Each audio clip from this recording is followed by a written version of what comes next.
Thanks to those joining me live and to those that'll be joining me on archive. Let me just do a sound check. It's the most important part. Doing that right now on my headset. So give me a second.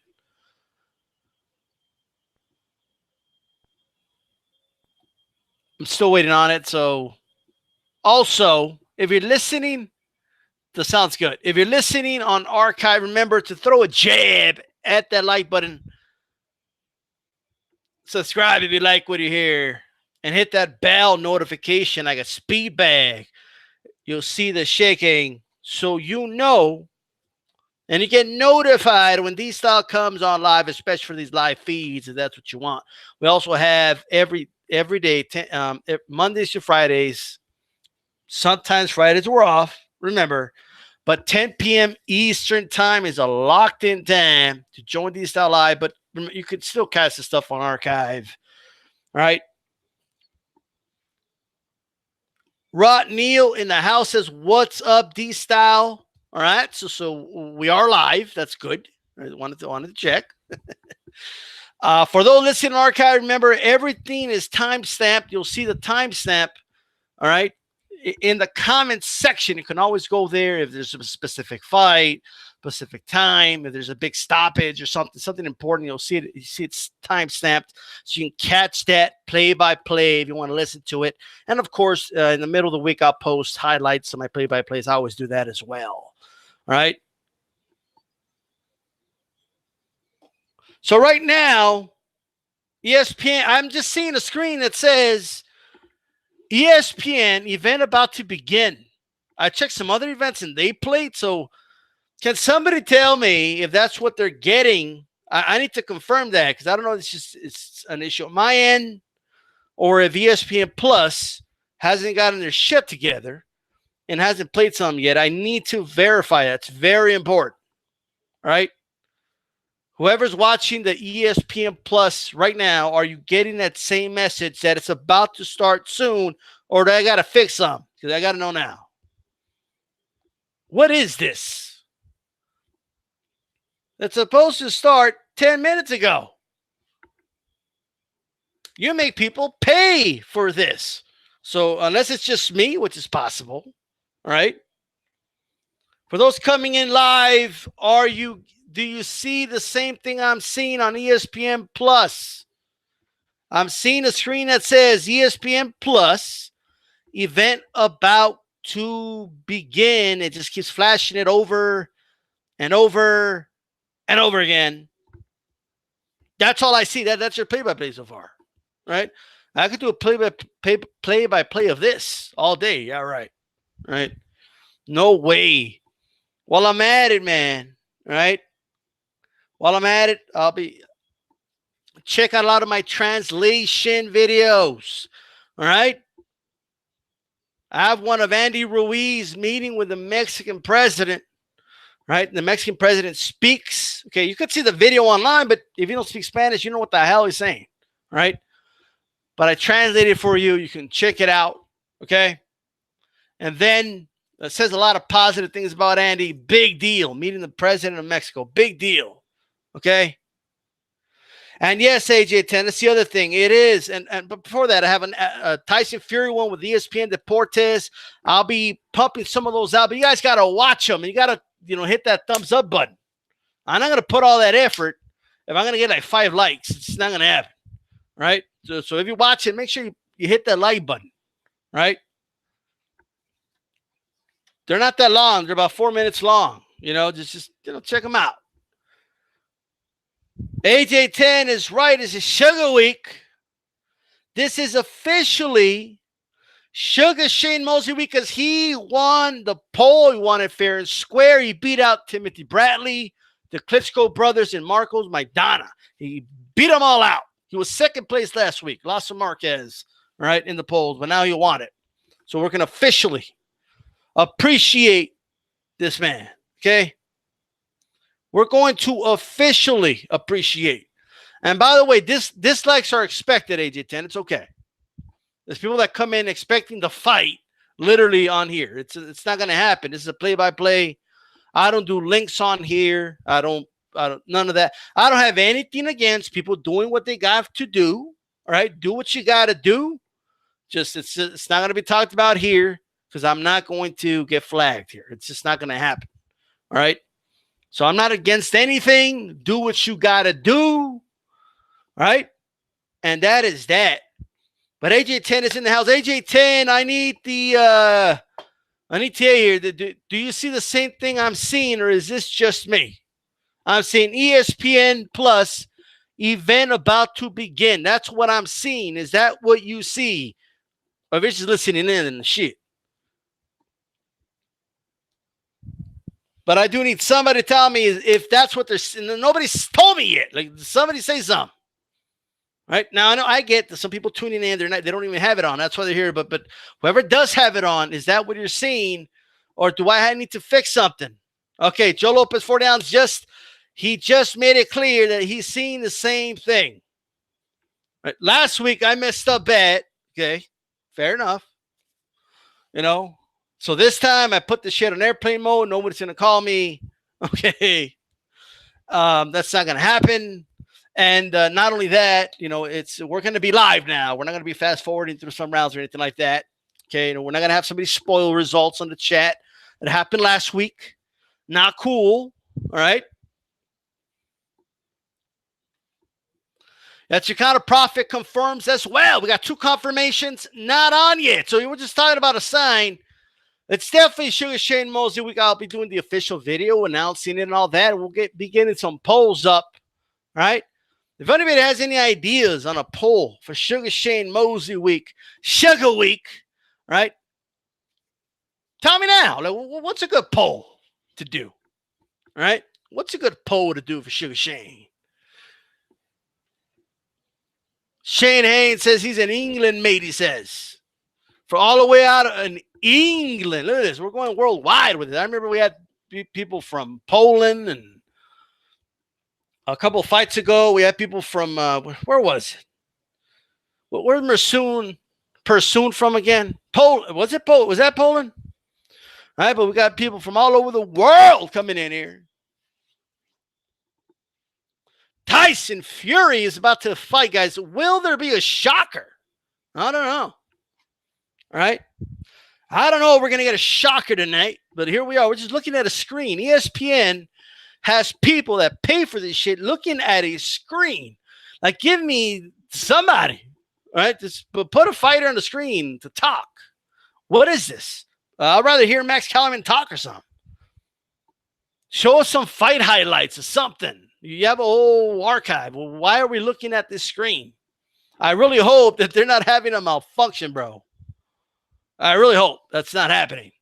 Because I know it didn't crash because there's so many people watching. I know for sure that's not what it is. All right? Joe Lopez 40 ounce. I have ESPN Plus, and it's the same screen. Shane Haynes, will you show it or talk to us through? I'm going to talk through it. All right? Look, I don't want to toot my own horn. All right? I'm not even saying I'm the best, but I'm one of the best. Okay, giving play-by-plays on here. I've heard some people do play-by-plays, and you know, they're okay. You know, there's some really good ones out there, right? There's some really good ones out there, but you know, I think I do a good job doing play-by-play. I show examples on my channel. You can check it out. All right, but I cannot, even if I wanted to, right? If it was up to me, sure, I'll just put the damn fight on for you, but I can't do that. That's illegal, right? I cannot play the fight for you. Now, you guys, you could do what you want to do. Again, I'm not against anything, okay? But this is not a place for links. That's not what this is. There's people that want to tune in and watch it with me. People that are out at some wedding or some shit. They got to listen in. Whatever the case is, that's what it is. Who's showing the fight in England, by the way? Is anyone showing the fight in England? Anybody know? Box Nation, something like that. I don't know. Nobody has this fight. Shane Haynes is Sugar, yeah. Sugar Shane. Will Tyson Fury put viewers to sleep? I don't know, man. I don't know. if we get to watch the fight, look at this shit. Look at this. ESPN Plus, I've been looking at the same screen for I don't know how long, man. They were supposed to go live 18 minutes ago. Look at this. This is horrible. Show us something. You guys ever see that stick figure with a stick in the hand, like poking at something, saying, do something? That's how I feel right now. I'm telling this thing to do something. Do something. Come on.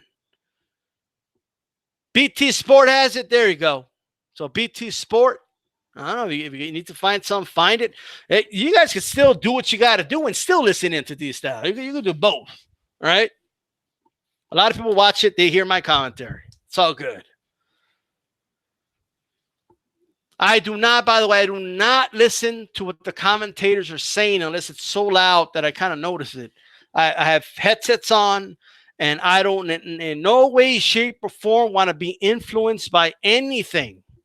I just watch the fight. I can hear like noises and stuff, but I could hear the commentators, but I can't really tell what they're saying. It is muffled because I have the headset on. You guys might hear the fight in the background. And we're live. Look at this.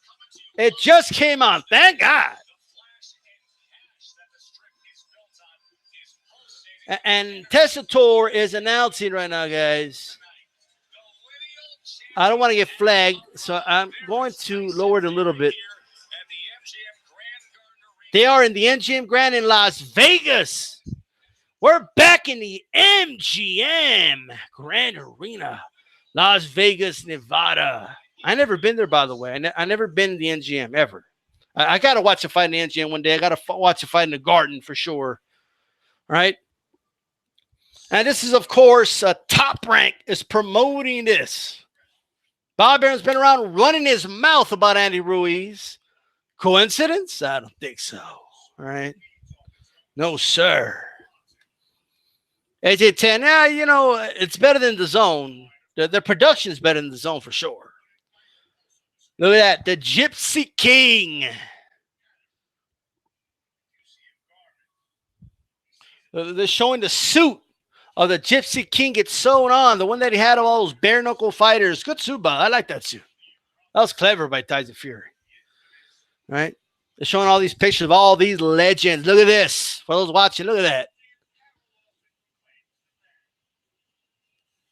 Keyboard says Schwartz is not a boxer. He's not that rank. According to BoxRec, he's not ranked that high. And BoxRec, I mean, of course he could be off, but when it comes to ranking dudes like past top 50, they're pretty spot on as far as the level of the fighter. Okay. Schwartz, however you pronounce his name, Schwartz. I'm going to be calling him Schwartz. Okay. That's what I'll be calling him. Bob Brandt in the house. Look at that. They got some fighters in the house. Jamel Herring is in the house. The place is about a lot of empty seats, man. Holy shit. Right. Tefimo Lopez. I want to see, man, look at that. Terrence Crawford. The best, according to this channel, the best pound for pound boxer in the world, ladies and gentlemen. That's right. Tyson Fury he's already taped up, man. They're already taped up, so you have kind of an idea that the fight's not that far off. Okay. No gloves on yet, but they're taped up. That means they already got that done. Okay, for those that don't know, man, whenever fighters get taped up, someone from the opposing team, the opposing fighter's team, has to watch while the commission tapes that fighter. Right? It's something interesting to see. Obviously, nothing happened here. I haven't heard anything. But, man, have some epic moments come out of that. And since this is Shane Mosley Appreciation Week, I got to tell you, I remember how surreal the whole thing was. Watching the Margarito fight, before the fight happened, they were talking about, you know, all that, man. Like, oh, Margarito, and apparently there's something wrong with the wraps. And later you hear Nassim Richardson tell the story. I felt like a brick falling out of his hand. I mean, it was crazy, man. Right? That's something we got to do a video about that. These styles got to do a video about that. I could do a boxing story, my boxing story series about that. I saw it at my uncle's house. Surreal. And then Mosley beating Margarito's ass. I mean, it felt like, let me tell you guys, very rarely does something in boxing feel like justice. That felt like justice. Tyson Fury, is Schwartz eating a Snicker bar? I didn't even hear about this. Is this an omen? By the way, this is brought to you by Snickers. Right? Man, I don't know, man. Snickers is bad. Like, man, Schwartz wins, bro. Like, Snickers is going to do. It's crazy. Tyson Fury talking shit, man. Fat Ricky had it in the house. Good call. Joe Lopez 40 ounce. Look at this. Timothy Bradley and Joe Tessitore right now talking. DJ Mexicano de Tejas. What's up, D-Style? Did you find a way to vote? By the way, those that want to vote on polls, remember, you can go to my channel. Okay, on the upper tabs, there's one that says community. And right there, you can scroll down, vote on polls anytime. There'll be some Shane Mosley polls this week. All right. Marco Antonio Barrera did advance in the qualifiers. He will be up for a vote next week, man. And then Ricky Haddon did not get the 10% qualification, so he's out. We're going to be replacing the qualifiers with two guys, man. Frot stays. Eric Morales stays. I'm going to add Hopkins for sure. It's up in the air who else I'm going to add to that poll, man, but that's going to be a hell of a poll. Right, we can't wait for that. By the way, shame on you guys for picking Marco Antonio Barrera. Shame on you. Right? I think Boxing Dialogue logged into like 10 accounts and voted. Okay, there's a conspiracy going on, and I'm going to get to the bottom. DJ Mexicano says, thumbs up. He voted. All right, there you go. AJ 10 says, I watched Margarito versus Mosley and my Mexican friend who had a fight party. There you go. It felt like justice, bro. Felt like justice. When people found out, oh, look at what this dude's been doing. And then Mosley beat his ass. Oh, that felt like justice. Let me tell you.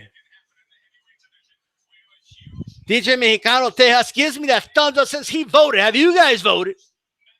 I don't know. We'll put that on later, man. Make sure you guys jab that like button. They're just talking right now. So right now it's open for. Feel free to ask questions, etc. Man, it took forever to come on live, by the way. Holy shit, did they take forever to come on live. God damn.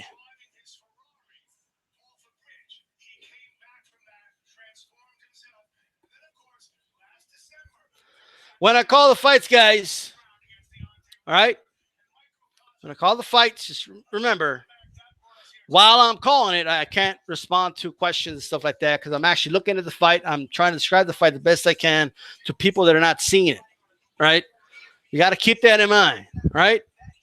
Also, another thing, sometimes you can't control emotions, right?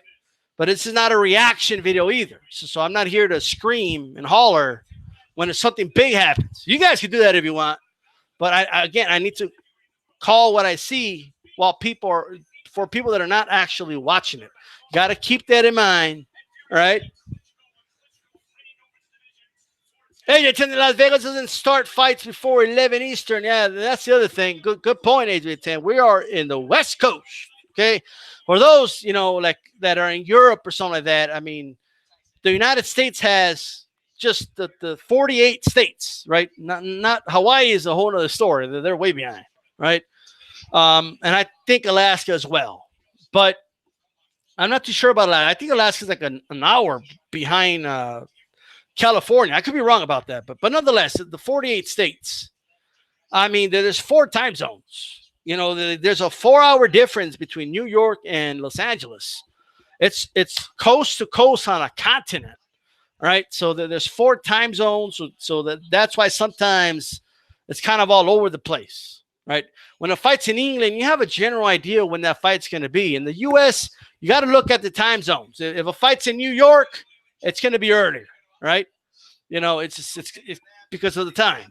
If the fight's anywhere in Nevada, California, we're talking about a 4-hour difference in time. Not the fight itself, but it is like an hour, hour and a half, 2 hours later than it would usually be. So good point by AJ 10. AJ 10's always holding it down, by the way. That's why he's got a wrench. All right, look at that. 8010's walking around with a wrench on his shoulder right now, just patrolling the hallway. That's what he's doing right now. Look at this. Oh, man. Showing pictures of Jesse Hart and Sullivan Barrera. You know, I actually did a live. I think the first fight I ever did live while the fight was happening was Sullivan Barrera versus Kovalev. The first fight. Man, was that some. That was a hell of a fight. Hell of a fight. For those just coming in, this is Dstyleboxing. Remember, you can always catch D-Style Mondays to Fridays, 10 p.m. Eastern Time. All right. And for those wondering, that's 6 p.m. Pacific. All right. That's right. 7 p.m. Pacific. I'm sorry. 7 p.m. Pacific. What am I talking about? Okay. 8 p.m. Mountain Time. Okay. And 9 p.m. Central Time. So mark down your calendars, hit that notification button. That way you're notified every time Dstyleboxing comes on live. A lot of great stuff, man. Ashy said he's down to come back. We're going to have Ashy Knuckles back. I'm hoping to have Ashy at least once a week. We're going to have Haplotype at least once a week. We're going to have Calix. He's down to do it on Wednesdays. He'll be back. I think Haplotype Mondays, if I'm not mistaken. I got to double check with him. That's the day he wants. And, you know, still try to bring guys in like Joe Habib. I go to his channel sometimes, right? Ringside Reporter. So, a lot of stuff happening. I'm uploading a lot more videos now in terms of non-live content, 4 or 5 minute videos. So you kind of get the grasp of what Dstyleboxing is all about, my takes and all that. We're doing translation videos, a lot of content for you guys, right? And why? Because, man, I have a fire again. The heavyweight division made me interested in boxing again. Now, will they ruin it all? Who knows? But right now, I'm good.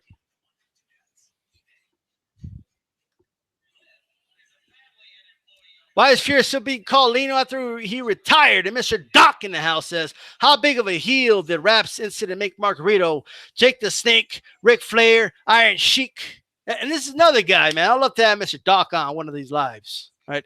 Mr. Doc, I go on 10 p.m. Eastern Time, Mondays to Fridays. I'd like to have you on one of these shows to co-host, all right? We're also doing Fighter Appreciation Weeks. Polls will decide moving forward. We have the main poll that decides next week's Fight Appreciation. That'll be on Wednesday. Also on Wednesday, we'll have the qualifier for the guys that will advance. After 6 weeks, if they don't advance, they're booted. If they don't get at least 10% of the vote, they're booted. There's 2 ways to be eliminated, right? They could always come back, but we'll see.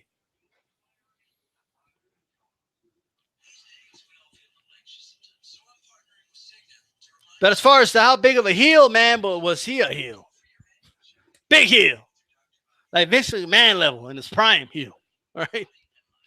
$1 million man heel. Man, maybe that. Right. But man. What got to me were the people that swore the dude was innocent. Unbelievable.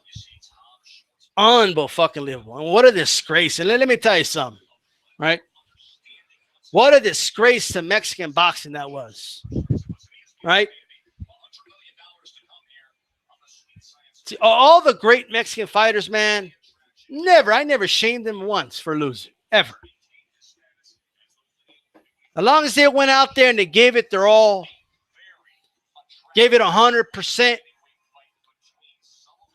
that's all I can ask for. Margarito, dude cheated, man. There's no other way around. There's no excuse for that. None. But that's my opinion. Mr. Doc says that he hates to admit it, but I don't think I've ever even noticed the community page on YouTube. They're going to vote definitely down to join you one of these Fridays. Well, there you go. That's another guy we can have on, man, Mr. Doc. Very knowledgeable. Jesse Hart is walking out. Man, this arena's darkened. Look at this. This shit looks empty, guys. Like they're trying to get the camera angle to like, where you could only see the people, but it's impossible. All right. We'll see if more people start getting in there. If they could at least fill it up at least a quarter more, it'll be nice. Jesse Hart stepping into the ring, folks. Jesse Hart is stepping into the ring.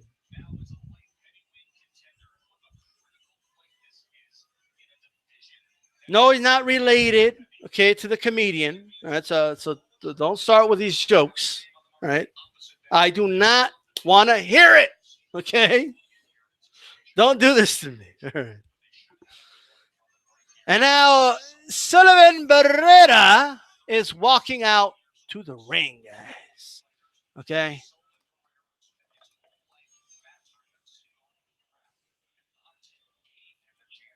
And let's take a look here, man. Sullivan Barrera out of Cuba. Right? 2 losses, 1 by way of KO. If you guys remember, man, this is a guy that Andre Ward fought. Right? Back in 2016. Lost unanimous decision. Ward had that beautiful parry block turned into like a straight right. It was beautiful. Right? One of the most beautiful parries turned into a punch I've ever seen. Right?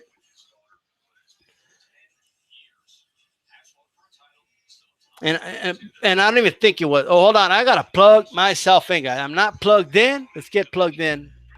My laptop was about to die. Oh, man. Went weed. Whoo.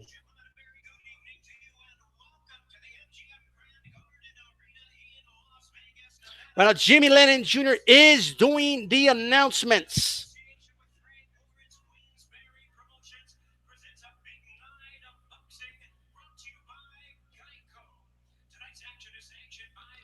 It's going to be fighting Jesse Hart. Should be interesting. Both guys are orthodox. Bear that in mind for those listening in. If I say left hand, that is a hook. If I say left hand's upstairs, that's shoulders up, guys. All right. If I say the body, well, that's self-explanatory. If I say downstairs, well, that's self-explanatory too. Don't worry if it's a low blow. I'll say it. Right? If it's a grazing shot, I'll try to say it. You can't say all the 1,000 punches thrown in the fight, but I'll try my best to tell the story, what's going on, call it as it's going on, and describe what is going on. Someone asked what's happening. Right now, they're announcing the fighters. Jesse Hart has just been announced, guys. Now they're announcing Sullivan Barrera out of Cuba. Cuba, stand up. Lo puedo hacer en español si quieren, para que los cubanos puedan escuchar lo que está pasando en ese combate. But we're not going to do it in Spanish, though. It's all right. Look at this, man. He's 37 years old, bro. It's now or never for this guy. If he wants to make a mark, you got to start now. All right?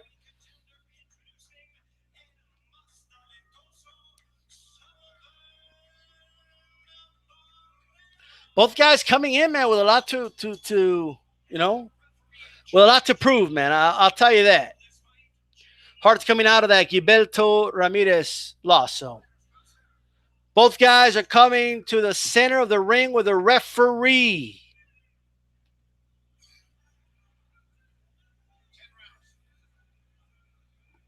I like Jimmy Lennon Jr. as an announcer, by the way. J80 is the referee. They touch gloves. Ladies and gentlemen, we're about to start this play-by-play.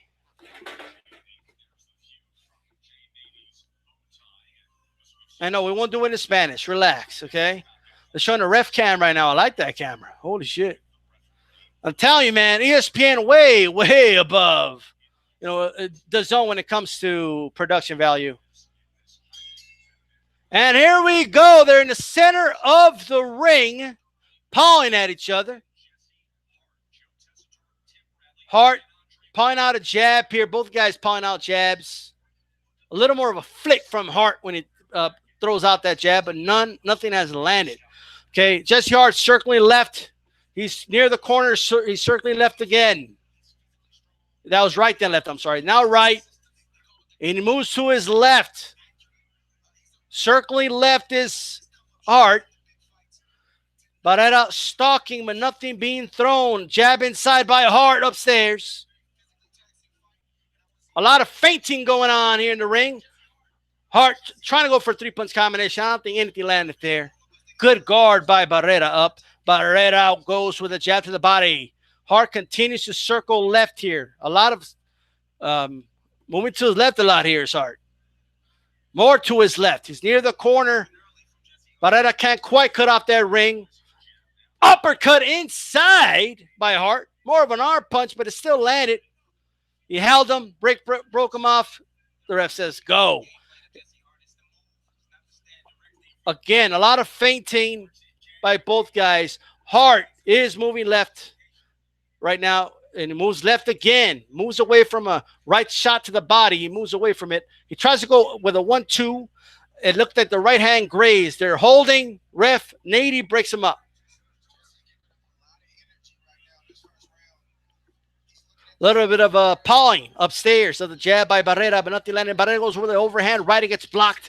And right now, inside right hand landed by Hart. He holds. Ref breaks him up. The ref tells him, stern. He's stern with Hart about that holding. It looks, he went with two lefts, did Hart. I wasn't sure those landed, though. Flicks a jab out, does Hart. Barrera with a jab upstairs. All right, looks like a right hand got in by Hart, and Barrera tried to go with kind of like an uppercut to the body, but there's holding. Barrera goes down. Apparently, I'm not exactly sure what happened there.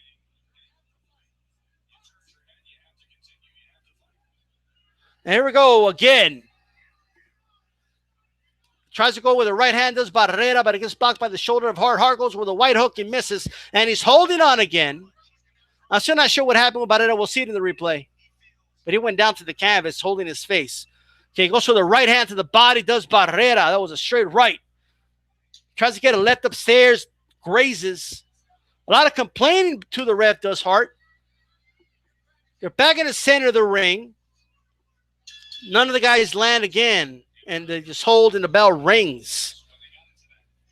All right, that's round one. Let's see the shoulder replay. I don't know what exactly happened. I don't know if Barrera was trying to get something or what. Right?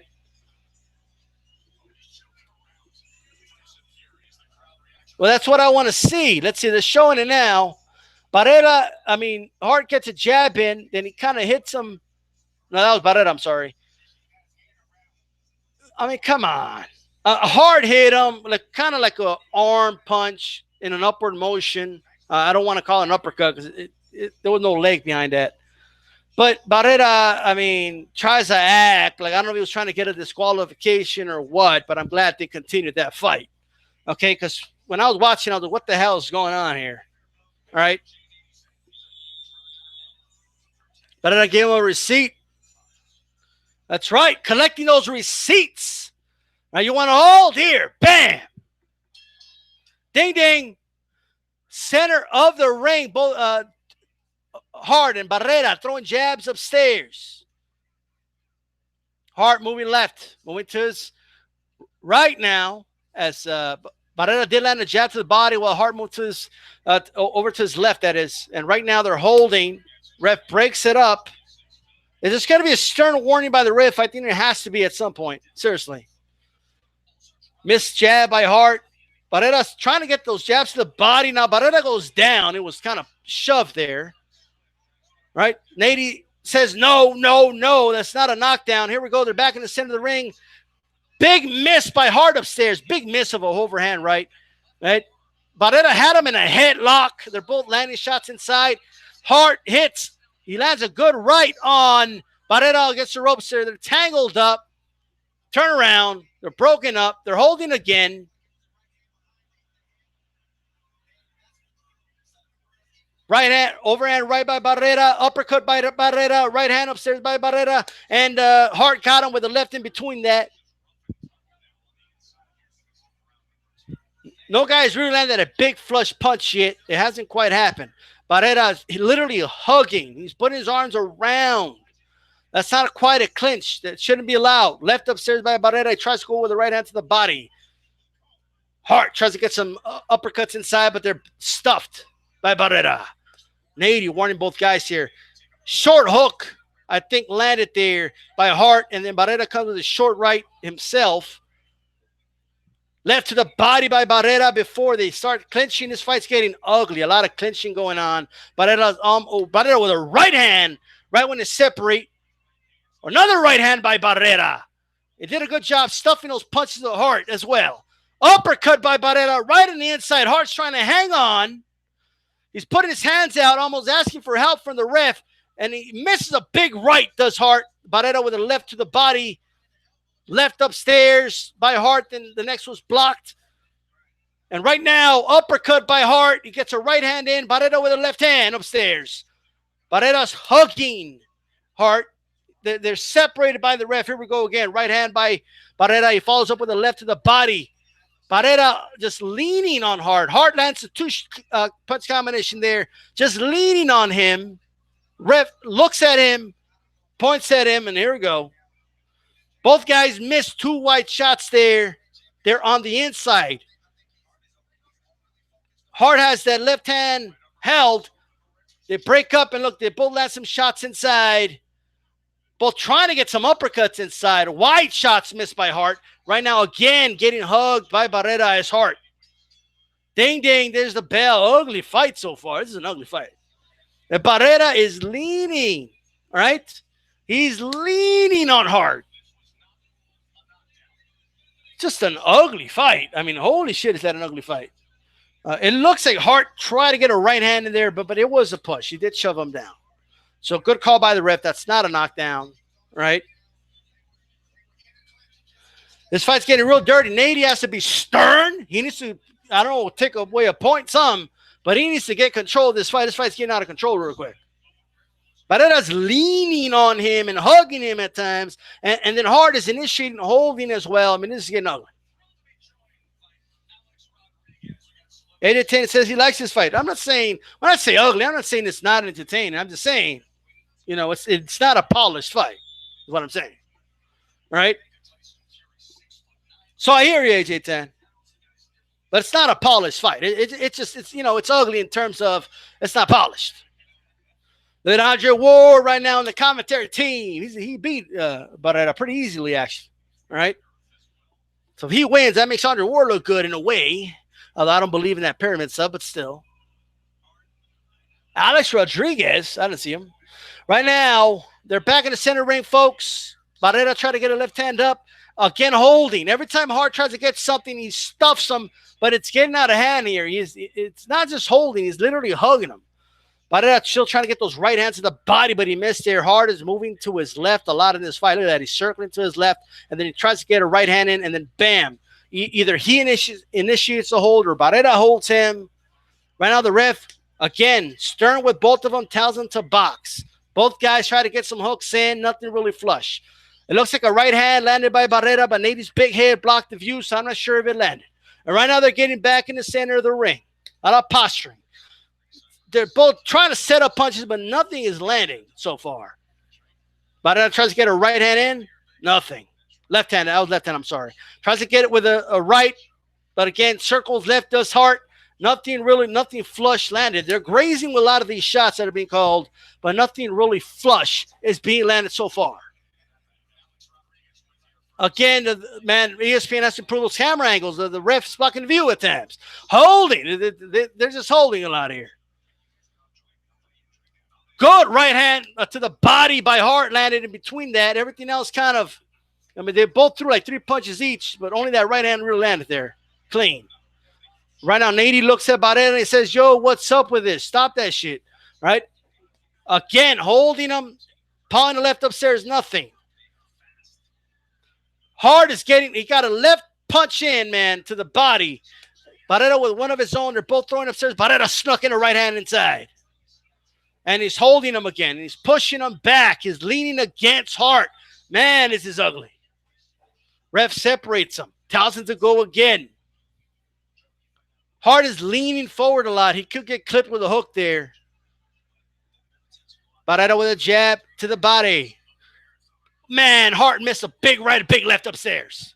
Huge swings and a miss both times.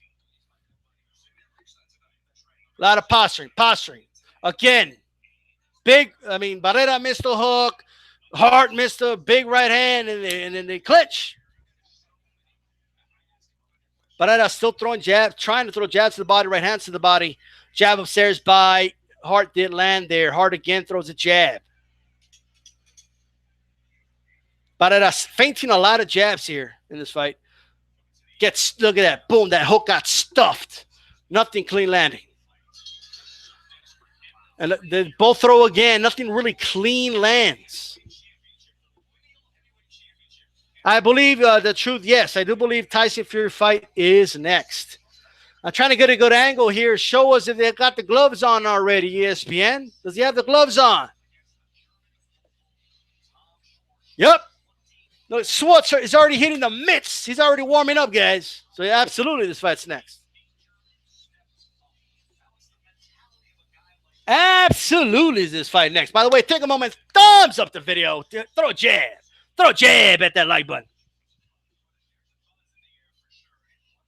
Share the video on your social medias, on YouTube, etc. Share it. I want to thank you guys again for joining me live. Dstyleboxing live. This is an ugly fight. I didn't like that last round. I got to be honest with you. I didn't like it.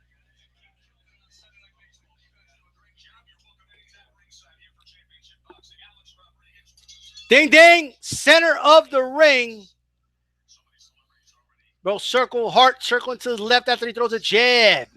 Keeps circling to the left. He gets clipped with a jab. Does Hart. Man, Barrera trying to get a big right hand upstairs. He goes to the right hand to the body, does Barrera, and then they clinch. They both just kind of lay there and they wait for the ref to bring them up. They're both trying to catch each other here. Barrera still trying to get that overhand right, and he gets clipped. Hart goes for some uppercuts. Left hook by Hart lands. Right hand by Hart. Barrera looks like he landed a punch of his own inside as well. They're clinching. They're holding. Barrera tries to go for that right hand. He goes for a hook, but Hart did clip him with some shots inside.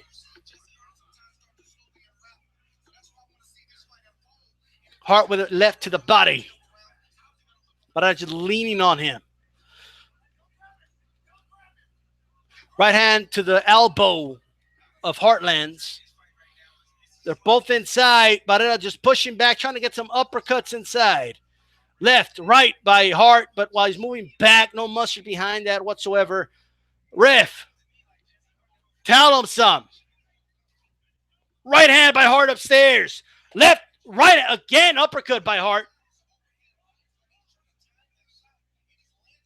Barrera with a jab, right hand to the body, but no mustard behind that whatsoever. Jab lands by Hart. Barrera comes with jab of his own. Barrera's the aggressor, but he kind of stuffs his own work. He starts leaning on Hart.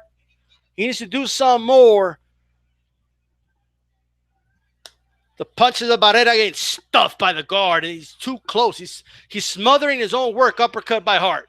Right hand by Barrera. They're holding again. They break up, and to their credit, they try to land some right hand by Hart upstairs. Barrera's punches get blocked upstairs. He misses a big left. Hart going for some uppercuts. He's landing to the back of the head of Barrera where he throws that right hand. But hey,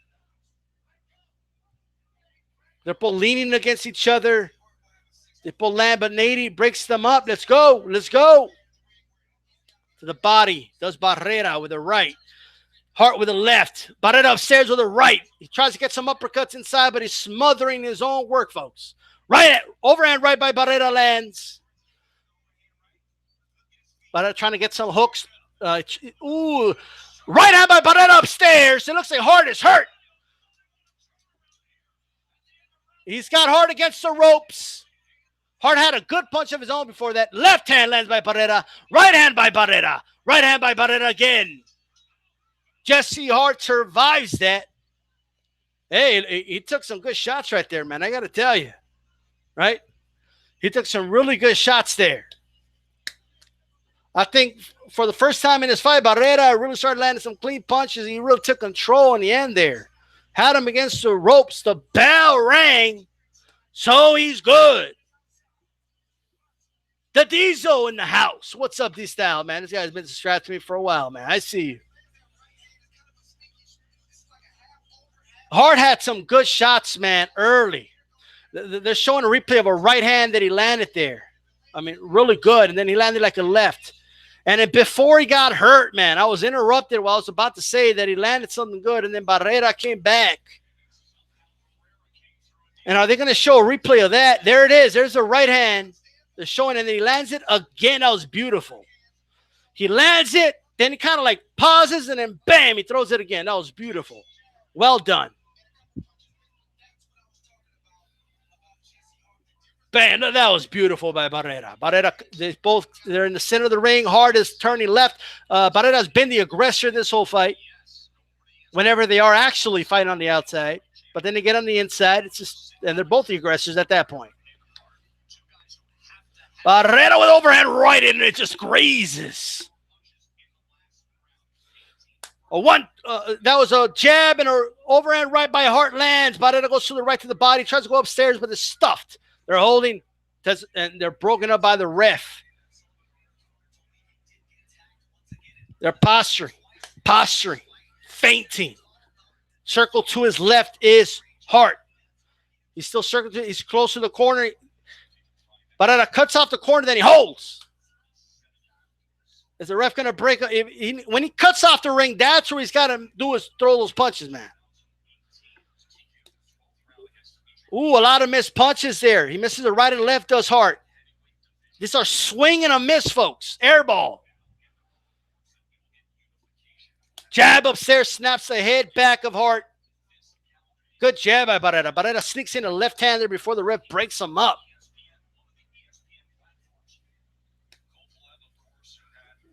Look at this, man. I think Hart landed a right-hander, but no mustard behind it. Ref tells something to Hart. They're back in the center of the ring. A lot of feinting, posturing. Feinting and posturing. Circling to his left is Hart. They both faint, and my ESPN Plus froze right now. I'm frozen, guys. All right, when we're back, circling to his left, those Hart tries to get a right hand in. He's too predictable. He turns left. He tries to go for right. Too predictable. Barrera's catching up to that. Hart has to mix it up a little bit here. They're back to the center of the ring. Barrera trying to, again, speaking of predictable, trying to set up that right hand. It's like, yeah, I'm going to throw it right now, and Hart knows it's coming. Both guys got to do a better job setting out these punches. Back to the center of the ring. Again, they're both stuffing each other's work here. Barrera with a right hand upstairs, and it goes to the body. Hart throws some shots inside as well. Some stuff landing inside while they're in literally the trenches. Like, what's closer than the trench? I don't know, but that's how they're fighting at times. Right, Barrera still throwing jabs to the body. He tries to get for a right hand, and now he's got Hart in a headlock. They're going to break him up. Barrera almost waving to the crowd like, well, why is he hitting me while we're holding? While the ref's breaking it up. Right? Barrera going to the body down the middle here. Hart with a right hand upstairs. Jab by Hart. Hart moves right. Hart moves back to the ropes, and the bell rings. Hart is trapping himself to the ropes here. And whenever, he's circling a lot. And when Barrera finally cuts off the ring, he finds a way to just stuff his own work, and they start holding. It's crazy. There's a right hand by Hart, and then a grazing left by Barrera shown. Good right hand by Hart. Really good. And Barrera lost a lot of power with that left. Right?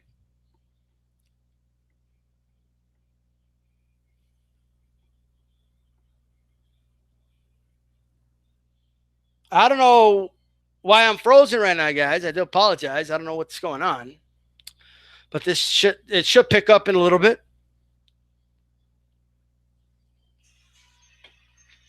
Nice right hand. Nice right hand. All right, let's get started here. They're showing Schwartz in the back, guys. They already got those gloves on, man. They already got those gloves on. Yeah, the streams are freezing, man. This is why I hate streaming, bro. Like, people act like this isn't a real thing. It is, right? If I was you guys, just fast forward. When you click on it, it gives you a skip forward, 10 seconds to skip forward. Right? Skip forward, so you're live. Well, we don't know if it's the upset of the year yet. Let's see. Both guys throwing and landing some jabs there. They're flicking them out there. A little more authority with the jabs than when they first started. Expected. It froze again, dude. This is unbelievable. This is unbelievable. If this show was on ESPN, we wouldn't have this problem. All right? All right, so they're holding on the inside. It came back on. Let's go.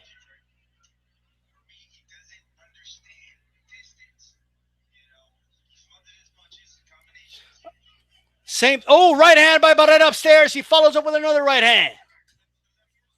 That was like a hook and then bam, straight. It was like a wide hook, a wide right hand, I should say, then a straight right hand.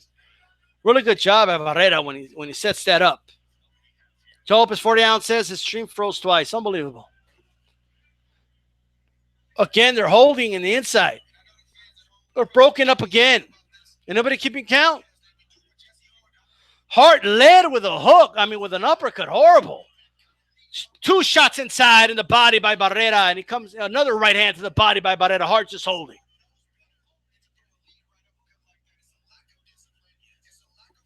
And right now, they're both in the center of the ring, posturing. Barrera with a big swing and a miss with the left hand. Hart with a double jab. Hart trying to lead with an uppercut. He's missing by a mile. I think that's a mistake. He could get clipped if he keeps doing that, Hart.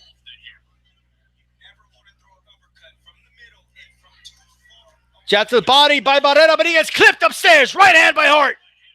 Right hand again by Hart. Barrera's hurt. He's trying to hang on. Man, these jabs to the body have been failing fighters lately. Barrera throws a right hand of his own, but he misses. He tries a jab. Does Barrera.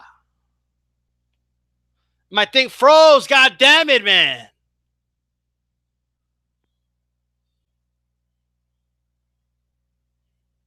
I'm going to have to use my 2 internets here, so we're off of airplane mode. I'm going to have to use the Wi-Fi and my 4G in case there's something else going on. Anybody else freeze? This is horrible. Can we just put a fight on regular TV? God damn it. My internet's running fine, or you wouldn't be hearing me right now. Right? Barrera's hurt. He gets clipped with a right hand. Right hand inside to the body by Hart. Barrera holding on. All of a sudden, Hart doesn't want to hold. Hart making it obvious he's going to throw that right hand, though. You guys see what I'm talking about? Barrera face with his back, leaning against the ropes. Does he want a way out? I don't know. Right hand by Hart. Barrera holding on.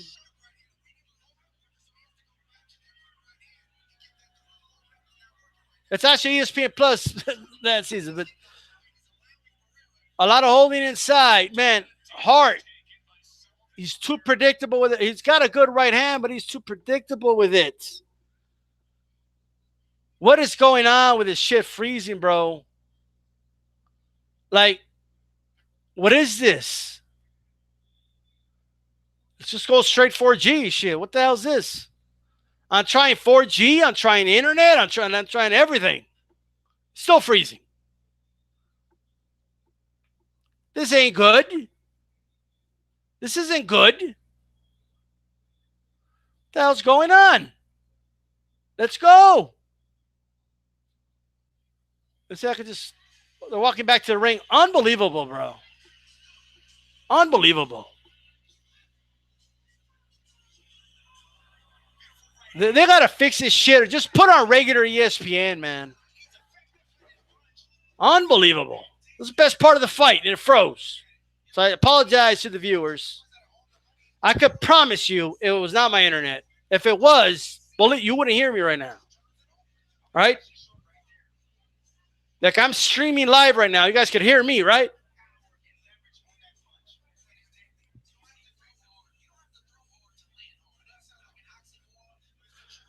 And here we go. That's probably because you're getting the stream from like some other European shit. That's why.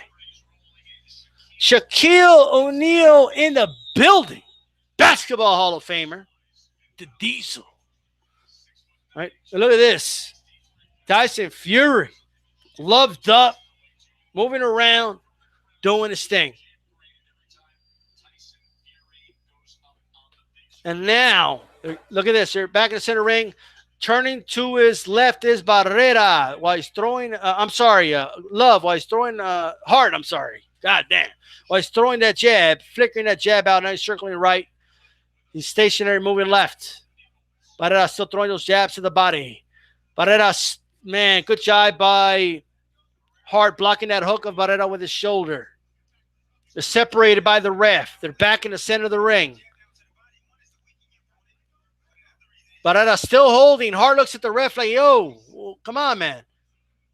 Ref tells him to fight again. No warning by the ref yet. Jab by Hart.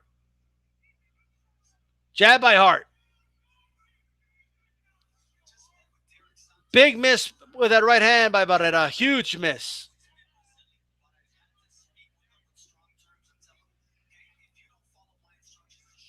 Barrera still trying to get that right hand to the body, but no cigar.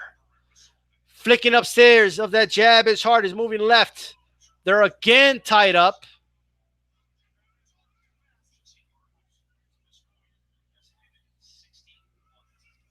Left hand by, Barrera lands a shot inside. Good shot inside by Hart as well, though.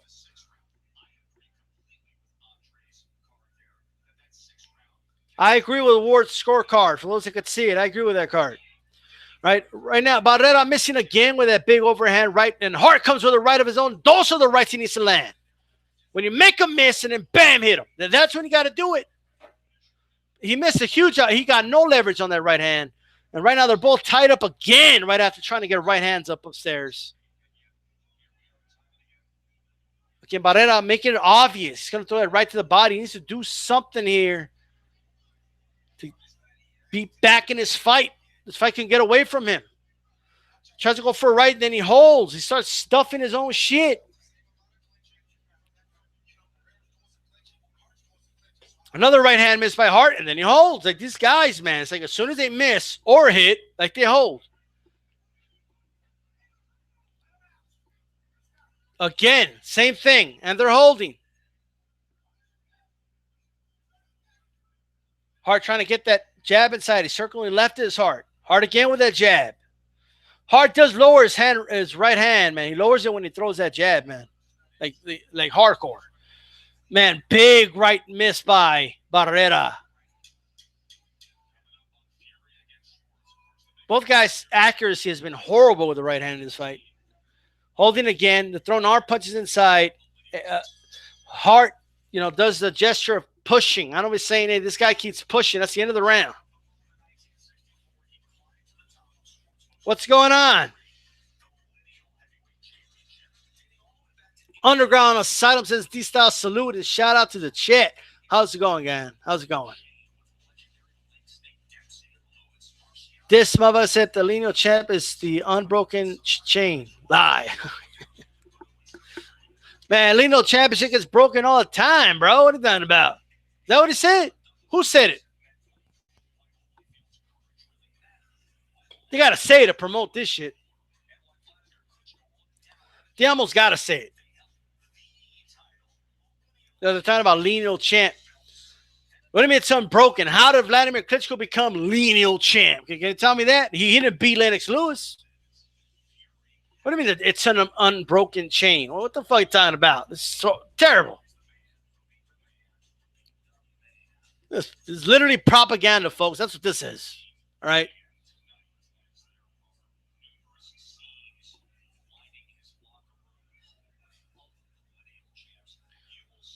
Unbelievable.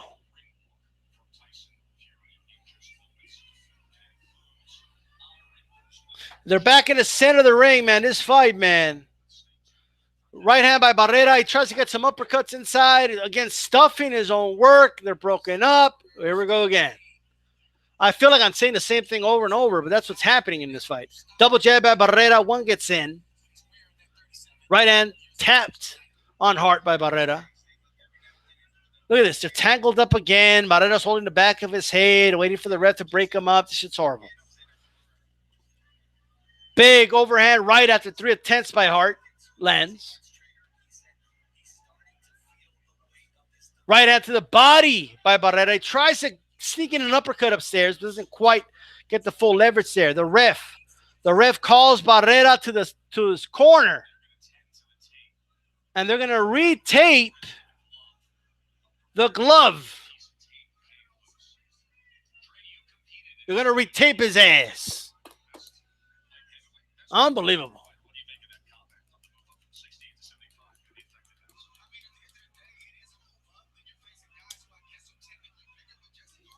And here we go again. Ref again tells him to go to the corner. He calls time. And they're back in the ring. All right. Or time in, I should say. They're in the center of the ring, posturing, feinting. Posturing, feinting. Left and to his right. To his left does Hart. Going more left does Hart. Circling around, flicking out the jab does Hart. He's just moving left. He's on his toes, twinky toes, moving to his left. Flicks out that jab. Barrera stalking, but following Hart right now. Hart with a double jab. When he backs up, his arms are in the air. Barrera with a right hand to the body. Can Barrera capitalize on some of the bad habits of Hart? Lowers that left hand big time when throws the jab. When he circles around the ring, lands jabs, he puts his hands out. Right, left hand by Hart. Lands. Down goes Barrera. It looks like getting away. Barrera's denying it. We'll see it in the replay. 8. And then touch the gloves. He's protesting, but we're back into the ring. We'll see the replay.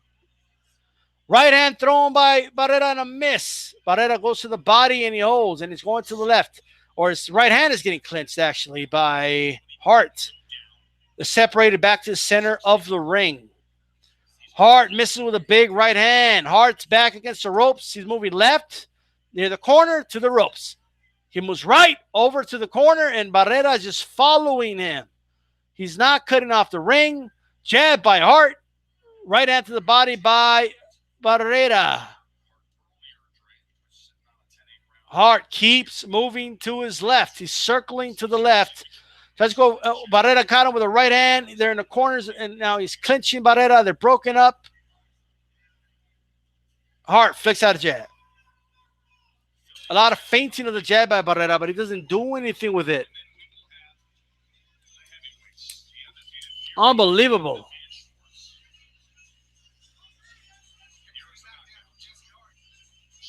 All right, level 2 boxing says Fury game is too bluff to bluff you to death. I think Vlad would have done better in the rematch. I know Wilder will. Good call.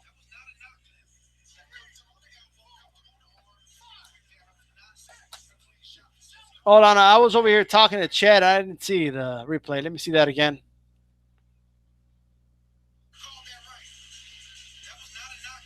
Yeah, it looks like that wasn't a knockdown. And the replay looks like that hit the glove, but what are you going to do? That bad knockdown, yeah. Very true. Very true. Ding, ding, center of the ring. If I'm a little off, I apologize. Both guys pawing out. Jab thrown by Barrera. Hart still circling. Barrera still the aggressor. Hart circling to his right. To the center of the ring he walks. Barrera still trying to get that jab to the body. He's been doing this since round 1. Double jab by Hart. He looks at the ref. The ref breaks him up.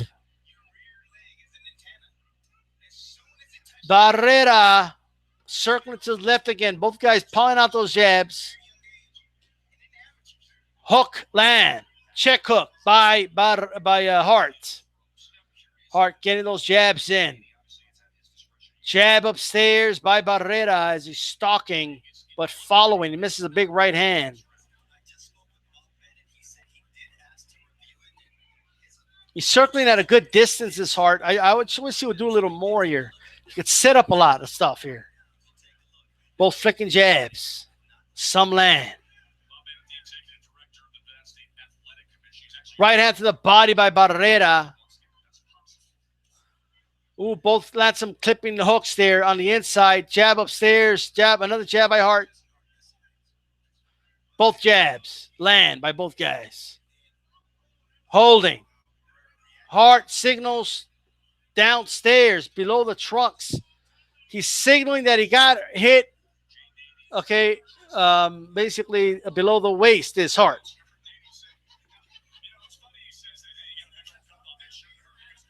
Let's see the replay.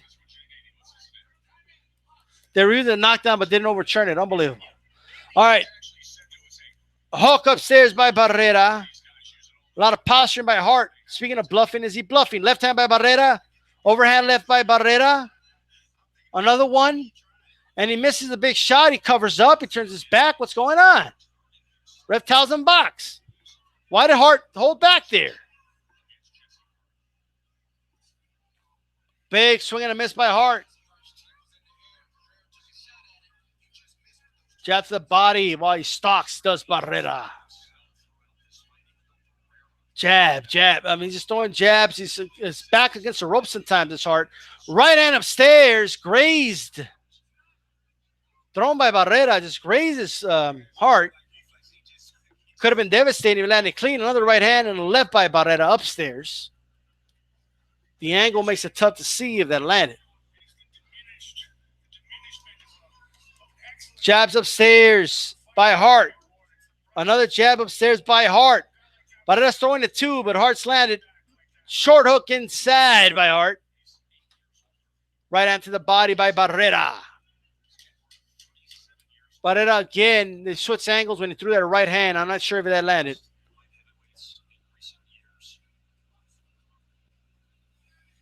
It's not as bad as his own, but they could do a little better with the angles, man. I'm not gonna lie. Unbelievable. Tyson Fury out here taking pictures of his shit. The fight sucks. Not no game plans and an athlete versus a flat-footed fighter. Look, man, it is an ugly fight, no doubt about it. I mean, there's no doubt about it. Both guys, I mean, Hart especially, man, he makes it so obvious when he's going to throw that right hand. The whole world can see he's about to throw it. I'm going to throw it right now. Like you just know, it's insane. Like, just throw it. Like, you have to, at times, that Bernard Hopkins was good at that. Like, just throwing it. Like, sometimes holding it back in the holster. And sometimes you got to mix it up. Final round. Thank God. And here we go. Middle of the ring. They touch gloves. Both guys throwing jabs. They were showing the banners while both guys are throwing jabs. I saw the end of it. Unbelievable. Hart still circling to his left, folks. And he gets clipped with some hooks there. They are against the corner. But I need to step back here and trap him on the ropes. Flicking the hook. They're back in the center ring, by the way. But again, circling to his left is Hart. He's almost trapping himself in the corner. Barrera throws it right to the body. Left arm punch to the body by Barrera. Right hand upstairs. Overhand right by Barrera. Then he gets the left to the body. Two arm punches to the body by Barrera. He's being held by Hart.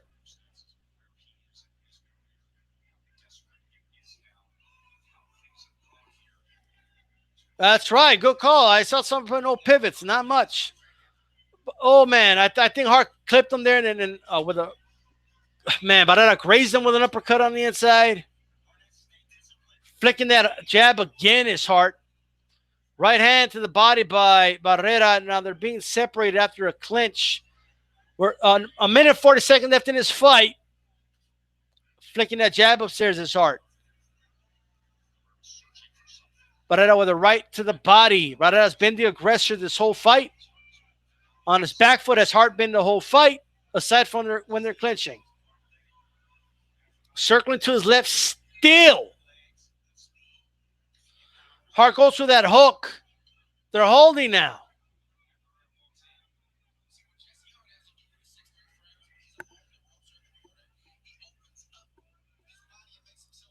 Still circling to his left is Hart while he's pounding some jabs. Is that enough to win the round? You guys tell me. 55 seconds to go in the last round of this fight. Hart missing that right hand there, man. Left, land upstairs by Barrera, then he leans against the ropes. He waits for the ref to break it up.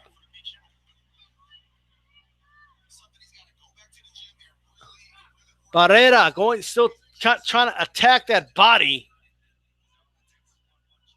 Ref warns Barrera on some. Barrera throws in. Barrera with a right hand upstairs. It looked like he grazed him with an uppercut before that.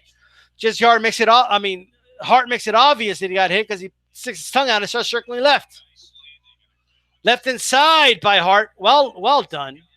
They're holding. They're clinching. Barrera trying to get out of the clinch. Ref breaks it up. Hart holding his hands up, declaring victory with 5 seconds to go.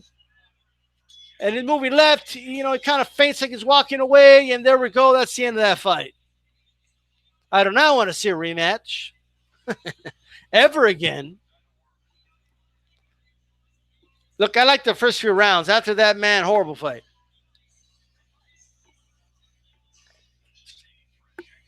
Unbelievable.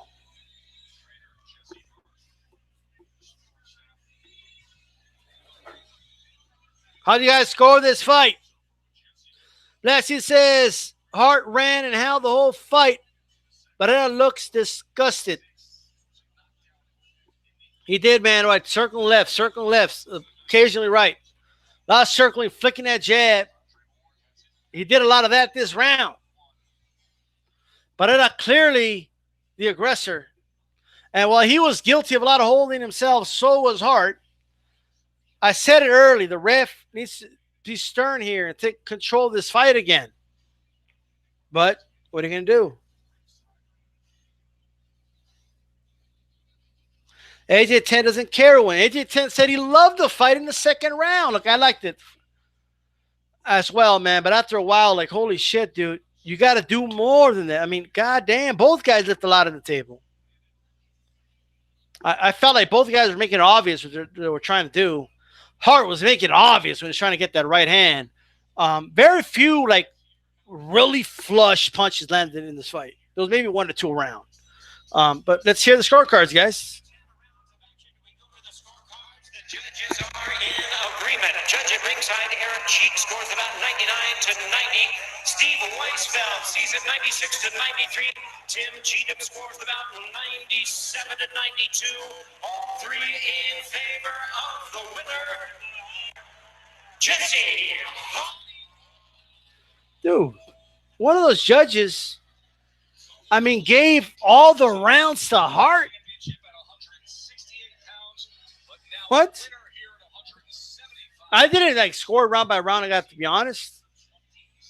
But man, I don't know about that. 99-90. The box trick. Boxino. Yeah, it was like TV Azteca, like. Yeah, I gotcha. That was weird. Let's see what he says.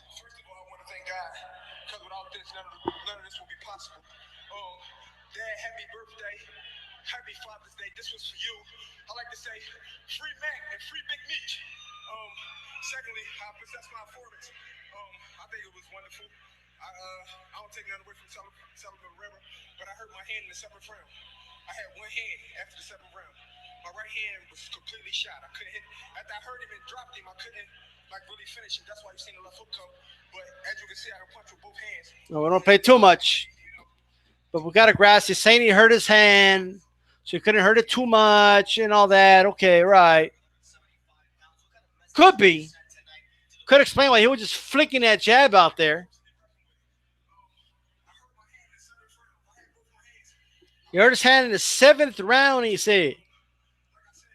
You guys can make of that or whatever you want. You make of it what you want. To me, this fight was a lot closer. This fight was a lot closer than that, guys. Those many rounds, I felt like I just felt like a lot of rounds were hard to score. It was an ugly fight. A lot of circling and all that by Hart, man, at times. He was getting carried away with that shit at times, so what can he do? AJ10, I agree. It was a closer fight, man. And the wide scorecard. Wide scorecard. We're close to the main event. Make sure you throw a jab. Throw a jab at that like button.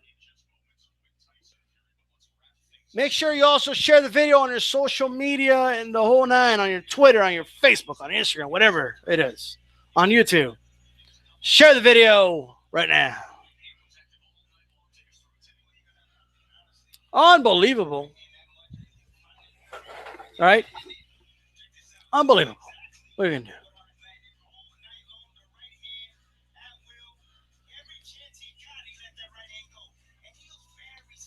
I'm just telling you, man, they're making it sound like Jesse Hart was just, I mean, they're showing the highlights of the right hand. Yeah, he landed some right, but they're making it sound like that's the whole fight, and it's not, okay?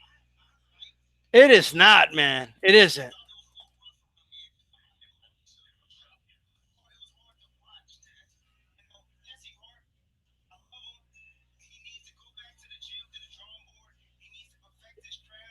Yeah. Timothy Bradley calling him out, man.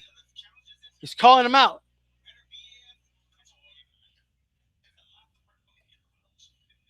He's calling him out, guys.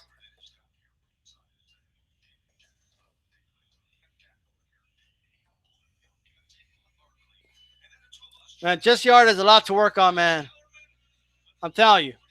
What do you guys, how do you, from a scale of 1 to 10, I'm asking the chat, from what you heard, if you didn't watch it, and from, if you did watch it, from a scale of 1 to 10, 1 being really bad, 10 being really good, how did you rate Jesse Hart's performance in this fight?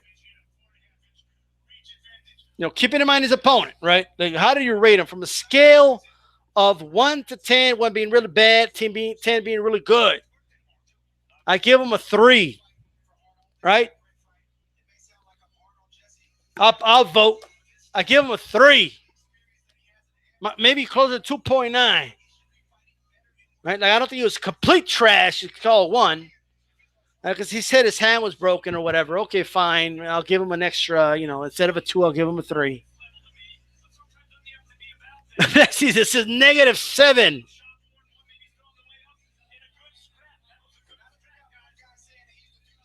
I don't know, man. I don't like that fight. First 3 rounds were interesting. Ref never initiated control in that fight. Never once. He never pulled them both aside and said, yo, hey, we're not going to have any of that bullshit here. He never did that. A 2, says AJ10. AJ10 gives him a 2. How do you guys got this fight, man? Tyson Fury decision or stoppage or retired in the stool? Is he going to make this guy retire in the stool? Is he going to stop him? How do you guys have this? I want to know what you guys think. How do you have this fight? Do you think Schwartz is going to pull it off?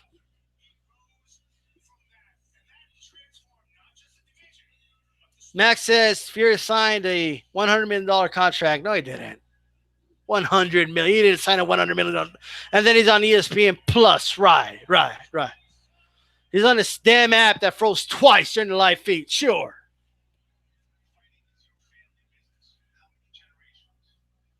How do you guys got this fight? And by the way, don't remember to throw a jab. Throw a jab at that like button if you haven't already. And Boxing Dialogue's got 10 accounts to vote on Barrera. You can log into 10 accounts to put the thumbs up. Just saying. Is Schwartz good? No. Well, I mean, when I say no, I mean in the elite levels, no. Just being honest. I'm just being honest. Remember, you can always catch Dstyleboxing 10 p.m. Eastern Time, Mondays through Thursdays, and sometimes Fridays. All right? Calix is back. Ashley Knuckles is back. We'll have Haplotype, on at times as well. Joe Habib at times. We'll have different. Doc says he's down to come. So I have different co-hosts every day. You guys got to check that out, man. They're showing highlights of Tyson Fury right now, by the way. Hit that subscribe button if you like what you're hearing. Remember, hit that bell button like a speed bag. You see it shake. You see little shake signals on top.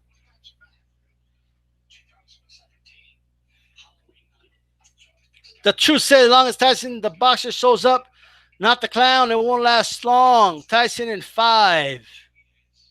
Level 2, Fury suits gives me mental abuse.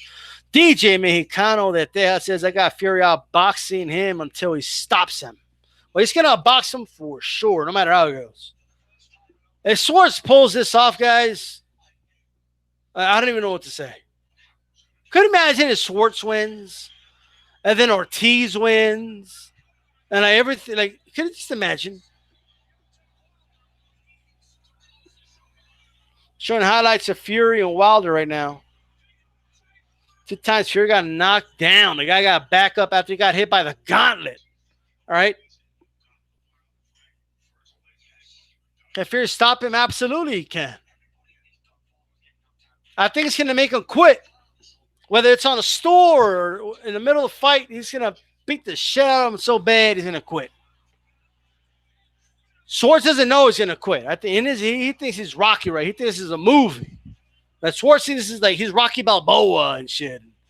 You know, and he's in that if you believe in yourself bullshit, okay? But I'm telling you right now, man, this ain't a movie.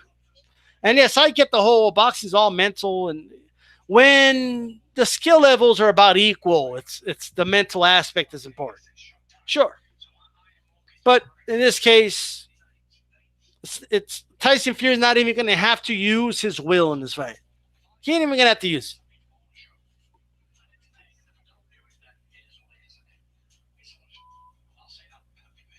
Can Fury stop it?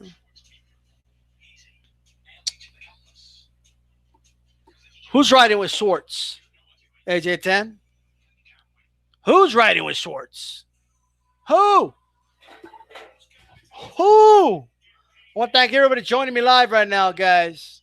Remember, throw a jab at that like button. The fight's about to start. Remember, share the video. I'll be calling the fight right now.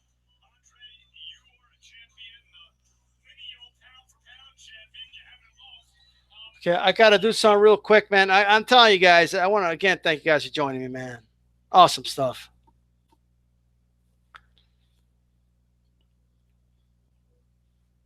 ESPN oversell makes me not like Fury feeling his little HBO. Yeah, the oversell is amazing, bro.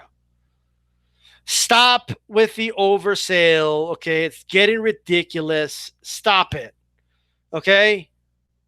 The shit's insane, dude. Just stop it.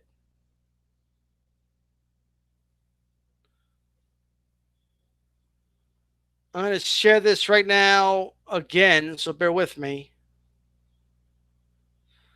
I'm telling you guys, man, Fury has to make a statement, period. Period. Schwartz, 7th ranked, according to Box Rank, number 7th in the world, guys, out of Germany. 7 in Germany.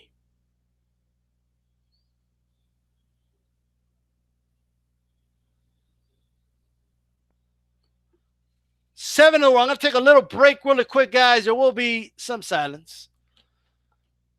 But I need to take a quick break and refill my water, everything. I mean, it's shit. It's got to happen. So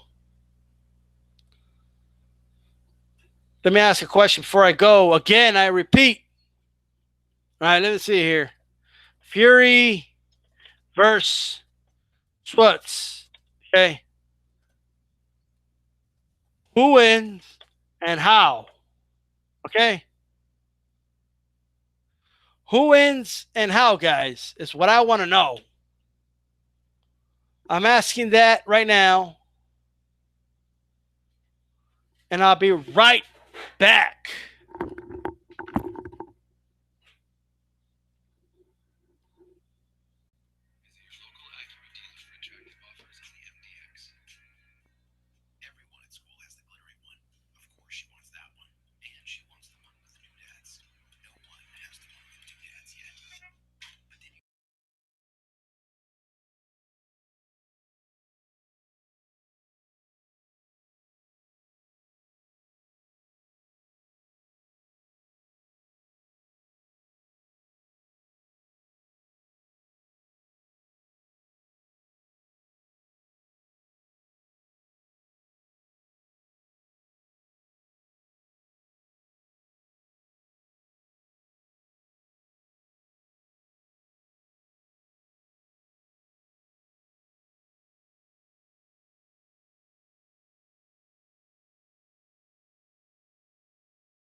You know, in times like this, you wonder, you know what? Yeah, you need a co-host sometimes. But what are you gonna do? Thank you guys again for not taking off when there was radio silence. But I am back. Let's see here. AJ10 says Fury by 7th round stoppage. The truth. Fury schools him. AJ10 to say that the referee will wave it off. Level 2 boxes. I don't know. I never seen Schwartz fight. Probably in Euro Bum. AJ10. I haven't heard of him until a few weeks ago. Schwartz. So I call him Schwartz in the fight. You know, the easiest fight I ever called ever, like it was just fun, was the Khan Crawford fight. For those, I don't know who was live for. That was beautiful because I don't know. I couldn't anyway. I could see what Crawford was doing, and I kept telling people, it's just what look at the next round. This is going to happen. It was happening, and then Khan obviously found a way out of the fight. But great stuff. If so, why are we giving him no pass? He gets no pass. Of course, he's a cherry pick for sure. This is absolutely a cherry pick. Tyson Fury's brother came out and bragged about why should he fight a tough challenge? If he could fight a guy like Schwartz and get paid millions of dollars, they're practically bragging about it. They're not even pretending anymore, guys. And let me tell you something. A guy like Schwartz and Rolls, the networks wouldn't buy these fights, man. These apps are enabling this stuff. Just saying. They are enabling this stuff. All right? Khan versus Canelo, easy to predict. Yeah, it was. I wasn't calling fights at that time, though. The truth. Never. No, look what happened to Joshua. Well, you never know, but I mean, Ruiz was a guy who was, a top contender. He had a competitive fight. Some feel even beat Parker. Last minute replacement, first time in the U.S. by Joshua. A lot of circumstances that kind of made you think maybe, right? But Ruiz has been a top 15, top 10 guy for a long time. Not Schwartz. Schwartz was manufactured and just randomly put as the number 2 guy in the WBO, which is bullshit. Doing it even number 2 in Germany.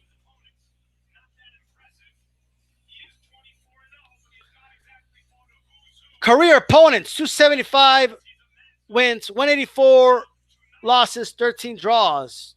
Those are the opponents of Tom Schwartz, right? Almost 500 when it comes to the level of opposition. Expected, he has worked his way up, obviously, but that's something to consider. They're doing a highlight reel, an interview with him of Schwartz. Look at this. Are you shitting me? And this dude, look, God bless the guy. In his mind, it's not on him. I don't blame him. Of course he's going to take this fight. But I'm telling you, both guys very cordial. Look at this. Schwartz in his right, man. Look at this. His right forearm. The side of his forearm, it says future. Man, you got to win. If you have a tattoo that says future on your right hand, you got to win. All right? You can't get future tattooed to your fucking forearm and lose. Maybe Schwartz is here, guys. Schwartz is born tonight. Imagine he wins. Tell everybody, man, I was there when Schwartz won. Guys, make sure you share the video on your social medias. Your Twitters and your Facebooks and the whole nine on Facebook. Make sure you throw a jab at that like button. Throw 1, 2. If you're using your mobile phone on the chat, on the top right-hand corner is an X. Hit that. It'll come down. You'll see the thumbs up, thumbs down. Hit the thumbs up. Throw a nice jab to that down, and then go to the bottom, click on the chat, and boom, voila, the chat's back open. If you're listening out somewhere because you were not able to watch it, thank you for joining me. I'll do my best to call this fight for you.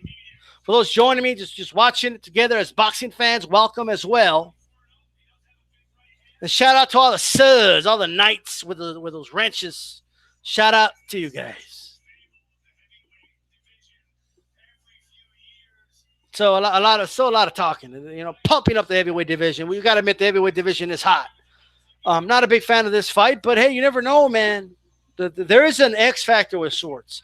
Now, from what I've seen, I'm not that impressed, right? But, halo effect, we'll see, right? This is the fight of his life. He probably trained like never before, okay? Again, he probably thinks he's going to win. You never know. He probably thinks he's going to win. He's in for a rude awakening, in my opinion, but we'll see. That's why they got to fight the fights. There's a way bigger upset than the Joshua Ruiz if this happens. Way bigger upset.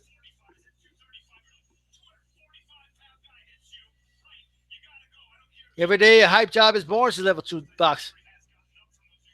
Shout out to level 2 boxing. Just keeping it real. Just being raw and real. Right? No sugarcoating. No sugarcoating whatsoever.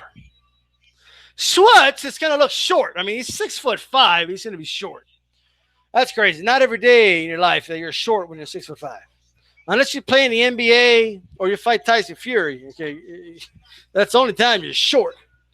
According to Schwartz, look at this.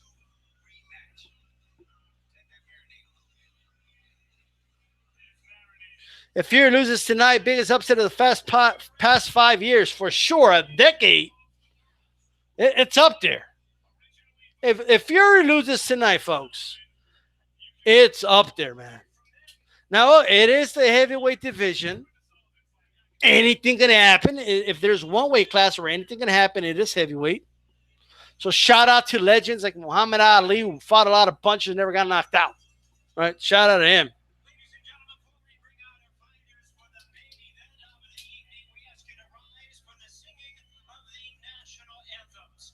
They're now going to do the national anthem. Look at the pageantry, folks, in full display. They're about to do the pageantry.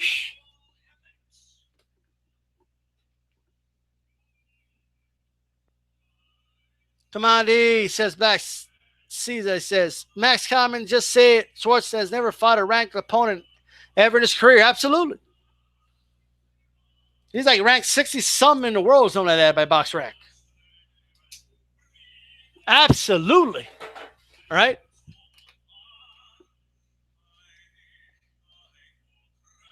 Look at this. Let me find here. I'm going to go to the ratings on BoxRec right now, okay? We've got a heavyweight.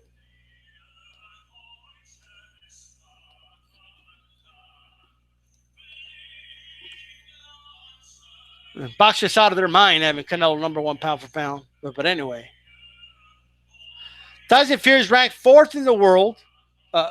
Why is Joshua ranked ahead of Fury in BoxRec? I have no idea. So, yes, they're off by 2 or 3 rankings and stuff. They're off at times. But still, right? Schwartz is ranked 56th in the world, according to BoxRec. And he's number 7 in Germany. Right? It tells you everything you need to know. Everything you need to know.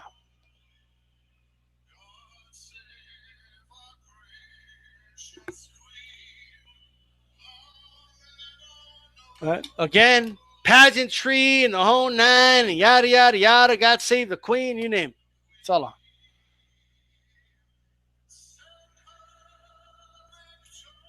Tyson Fury has a different look in his eye right now. I don't think he needs that menacing look for this fight, but nonetheless. Who's going to come out, like someone said earlier, are we going to see Tyson Fury the clown or Tyson Fury the killer? He needs to come out. He needs to make a statement. By that, I'll box a guy, embarrass him, have fun for a little bit, play with your food for a while, and then take him out. That's what he has to do. That's what Tyson Fury has to do in this fight. They're singing another national disgrace.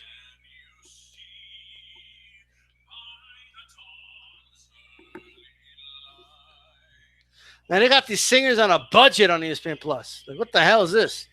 Right? They gave Aram money for this fight, bro. You think Aram, went out of his way to get some badass singer? No. Right? He's not gonna pay for Beyonce to sing for this fight. It ain't gonna happen. Right? This is what you call, yeah, I'm gonna pocket a lot of this money. That's what it's called. Listen to this.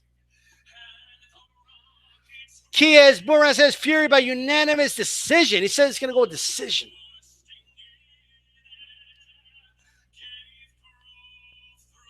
Joe Lopez 40 ounce wants to know. He demands to know why it's God Save the Queen. That's your national anthem. I don't know, man. They're still into that whole oligarchy shit. I don't know. It's what they're into. I don't know what to tell you. I thought we were done with kings and queens, but fine. All right. Someone out of England will be better suited to answer that question. You would have to ask them. I have no idea why. Mr. Doc says to Blackland season, and he acted his way to a DQ win over Gache. I did see that on the record, by the way. I do see that. I see that. I see it. By the way, just a reminder, guys, both fighters are orthodox. When I say right hand, it is a right cross or overhand right. May specify times, but boxing moves fast sometimes. It should be easier with heavyweights. The higher the weight class, the easier it is to do a play-by-play. It's the way it is, for the most part. The lower the weight class, the harder it is to do. It's just the way it is, right? Less punches being thrown overall, slower pace. But that's the right hand. If I say left, okay, that's a hook. All right? If somebody switches stances, which could happen with Fury at times, but I'll let you know. So that's that. All right? Orthodox is when your left foot is out, okay, and your left foot is your lead hand, okay? People confuse. All right? They're not mutually exclusive. Left-handed and right-handed is not the proper way to describe a stance, right? So southpaw, yes, a majority of southpaws are left-handed. That's true. The majority of orthodox fighters are right-handed. That's true. However, there is left-handed orthodox fighters. They box in an orthodox, stance. De La Hoya, for example. Okay, Cotto, for example. Right. So there's fighters that are left-hand dominant, and they fight out of orthodox. Okay, there's fighters that do fight southpaw, and they're right-hand dominant. Okay, very few fighters, are like that, but nonetheless, it's just a nice fun fact out there. A lot of people just throw the word around. Oh, this guy's righty, this guy's lefty. Well, it's not always the case. It's not always the case. That's why you'll see orthodox fighters with powerful hooks, powerful jabs with the right hand. Ain't that all that? Because they got a dominant left hand, right?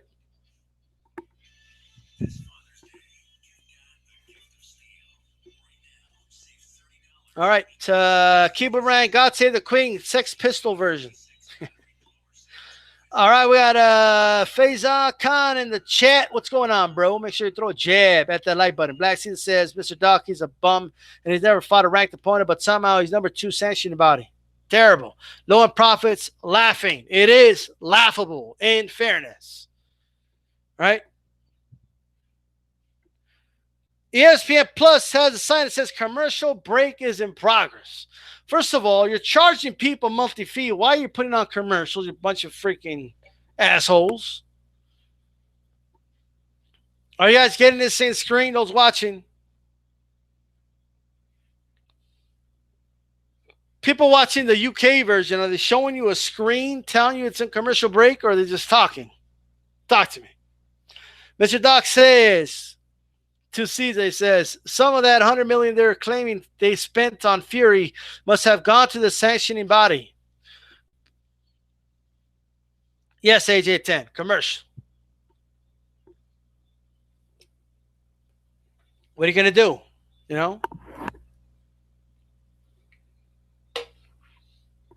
I got 33 people watching, 20 likes. Come on, let's get those likes up. Let's get them up. Throw a jab, throw it right cross for all I care. All right? Let's hit that thumbs up button. Share the video. The fight's about to start, guys.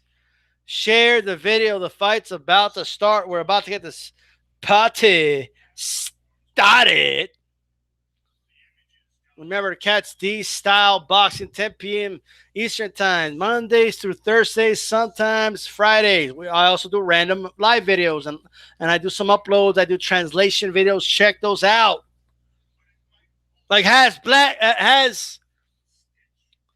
Caesar, has he seen the translation videos from D-Style or not? Has he seen Chavez's reaction to Andy Ruiz's win?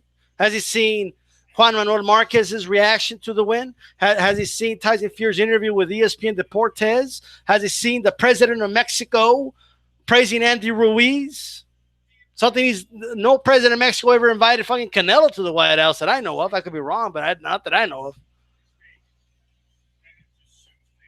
Has the Mexican president ever done that for Canelo? And by the way, we don't talk politics anymore on this channel, but he didn't go to the White House. That should tell you a lot. Commercial break is in progress. Terrible. Well, we got Peter Berg in the house. Look at that. John Rose in the house. Alex Rodriguez, man, one of my favorite baseball players of all time. I know. He juiced. I know. Okay. But let's be honest. Those fucking pitchers were juicing too. Okay. Let's be honest. A lot of those dudes are juicing. And you know what? Just let them juice. I have an issue in boxing. Like, you're literally punching another human being in the face and in the body. Right? I'm just saying. In baseball, let them juice. Let's see those home runs. They play better. Who cares? I don't care. Who cares? That's my opinion. I know some baseball purists going to get pissed off and shit. Joe, you're about to stay tuned, brother. We're about to call this fight. Fury versus Schwartz is about to happen right now. Okay, we got 23 likes. Let's get two more. Let's get a 25. Throw a jab. Throw a jab at that like button. Schwartz is walking out, folks. 24-0 with 16 wins, coming by way of knockout. He's ranked number 7. Number 7 in Germany. Okay, not the world, in Germany. How about that? Make sure you share this video. We did Barrera versus Hart earlier. Terrible fight, but you guys stuck it through. All right. We survived. We weathered the storm. Hopefully this will do better. Plus, we froze twice. Unbelievable. The apps strike again. All right. Mr. Doc, bring on 100 home run season and 200 mile per hour fastballs. Yeah. That's it. No way the Cheeto president would invite Ruiz. Come on, Styles. Ruiz better not take that offer. It ain't going to happen. What does juicing mean, says Trevor? Can somebody explain to Trevor what juicing means? Steroids, brother. Okay, steroids. Okay, PEDs. Okay, that's what it means. HGH. All right? Diuretics in boxing, that's more of a thing, to help you, lose weight, to make the scales, and then bam, balloon up in weight. Joe Lopez 40 ounce says, Schwartz came out to Bob Marley. Is he here to fight or smoke a blunt? I don't know, man. I like Bob Marley. And I don't even smoke weed like Bob Marley. Is that a thing? You got to smoke weed? I know that. I know that was a thing. But okay. You're welcome, Trevor. We're at 20. Let's get one more. Come on, guys. Let's get 25 likes before this fight. Let's get 25 likes. There's 10 more of you on here than the likes. Let's go. Come on. Now check it out. Marty is a legend. Absolutely. Great artist. Unbelievable artist. Fury's coming out looking like the Grim Reaper right now. Okay, for those not watching, that's what he looks like. He's got a black robe. It's kind of like what is it, like silk? Is that silk? He's coming out to a silk black robe. And then there's just posters of Ali, and before that it was Tyson as you walked by. I don't know if that was by design or what, but good shot right there. There's one of Fury, but we didn't quite get to see it.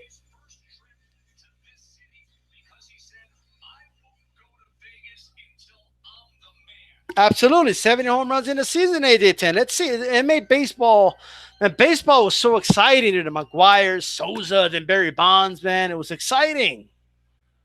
I love watching baseball. Then I still love baseball. Don't get me wrong, but I just don't care if they juice in baseball, bro. I just don't care. Right? No, but the records and shut up, man. Seriously, right? Some of these dudes. All right, in the early 1900s, I don't know. We're not going to get to that. Who cares? Assassin's Creed. That's Fear's coming out to that. He's coming out like Assassin's Creed. There we go. Good way to describe it. And now he's doing a living. Oh, no, this is This is not good. James Brown, Rocket Vegas, and Fury. All right, it's not living in America. And that's not living in America. He would have lost this fight. Okay. You don't fight a European or anywhere, and they're close to Eastern Europe. Like you don't fight. You don't come out to live in America. Okay, this could be an omen. He walked out with the Apollo Creed look, right?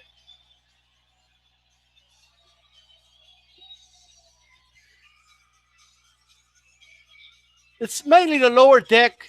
Not a bad crowd for a guy that's not from here. I will be honest. It's not sold out, but it's still not a bad crowd.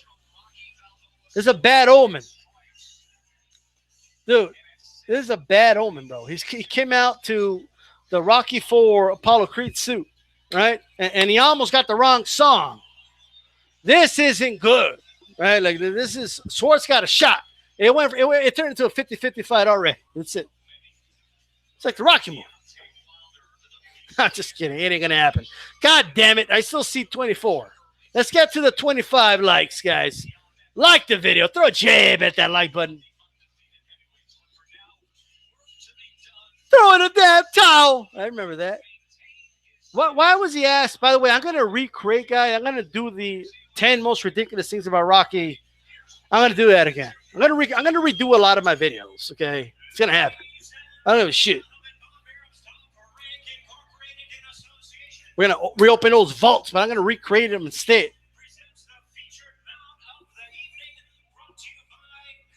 Level 2 Boxing says he's not my champ.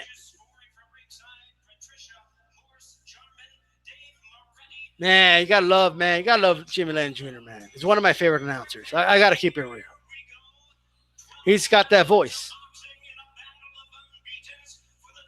He's got that old school voice, man. Everybody tries to emulate Michael Buffer too much with that deep voice. It fits Buffer. Don't get me wrong. I like Buffer too, but ladies and gentlemen, it's just the voice I like. It's just, that old white dude with that voice, they should do the announcing. Everybody else should shit their ass down. It's my opinion. Right?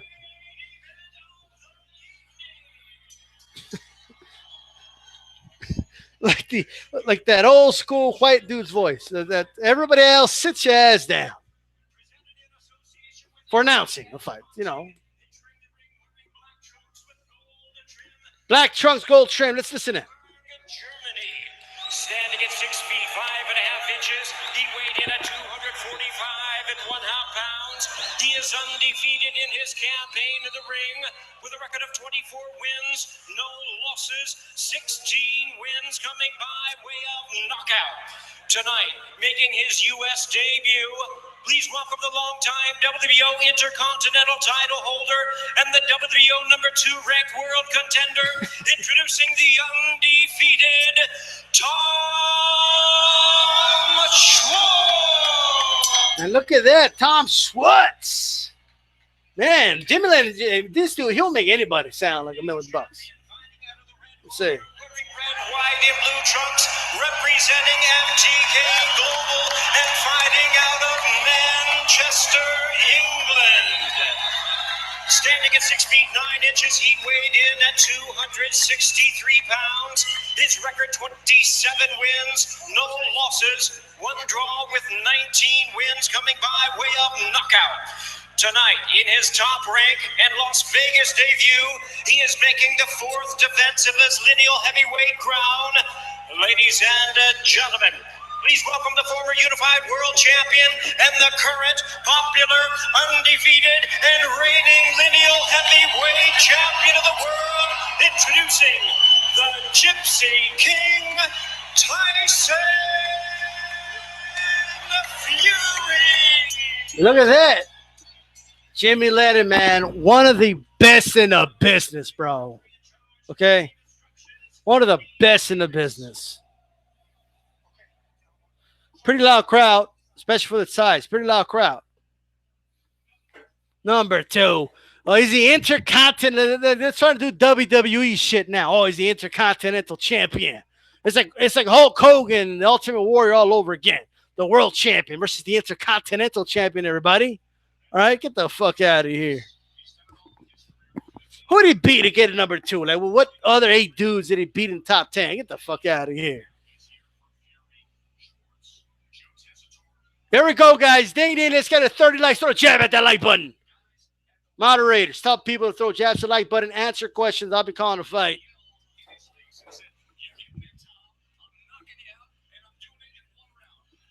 Here we go.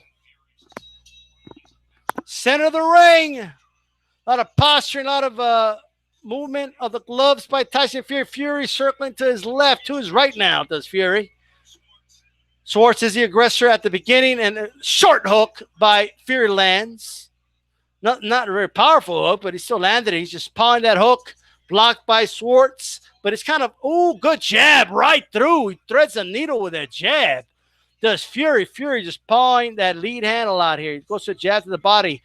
And Schwartz with an overhand with a hook, but it gets blocked. Fury's setting up a hook here, and he's just throwing those jabs. He knows Schwartz going to block it here. Throwing jabs to the body is Fury. A lot of movement by Fury. Triples that jab upstairs. Throws another jab. Schwartz with a hook, but it's partially blocked.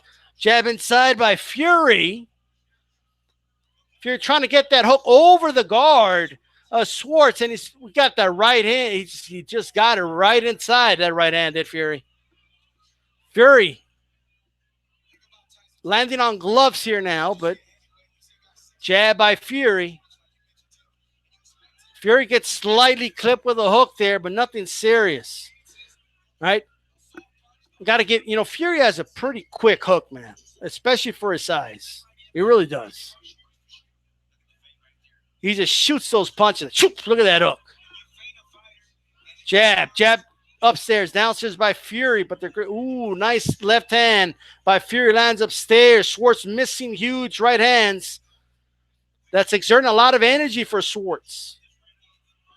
Fury throwing jab cross with the gloves of Schwartz, but he's trying to pierce through that guard. It takes a lot of energy, man, when you're getting those thumping punches on your gloves. Ooh, nice jab inside by Fury. Does such a nice job setting up those jabs. They're like nice short jabs, and he utilizes long arms so good. Fury with a shell here. Right hand close to his shoulder. His lead hand down is Fury. High guard by Schwartz, but he's getting jabbed through. A nice threading of that needle, man. Through that guard. He just pierces through it, does Fury. Sometimes on the glove right there. Grazing with that right hand inside. He is getting inside. Schwartz attacking. Fury doing a good job, circling the ring. Schwartz again goes for a wide right hand. Fury, paw with a jab. Just pawing that jab up there, getting good range is Fury. Fury doubling up the jab, but missing here. But he's keeping that range. Extending that hand out there. And Schwartz with 2 body shots. Jab upstairs by Schwartz. And that's the bell. As Fury was trying to skip in that ring, Schwartz snuck in 2 good body shots. Kind of with jab in the end. Definitely a Fury round. Fury did win that round. That is 10-9. Right? Can't Schwartz, continue the brief success he had at the end of that round? We will see. I don't know where Larry Merchant is. I don't know. Schwartz 15-1. Okay. That's interesting. You guys tell me how you scored that round. I mean, it's a pretty obvious question. What the hell are they doing with these stools here? What's going on over here? I want to hear the corners. Fury has decided to stand, kind of the Thailand way, the way the Thai fighters do. They stand between rounds. Some fighters do that. Canelo's done that. What do you guys think of that? Of course, Schwartz was in the stool, so here we go. Maybe that's what – can somebody tell me what they were talking about with the stools? Both in the chat, I'll read it after this round. Pawing that jab. Fury, not even pawing, just kind of throwing it out there, using it as a range finder, setting up that left.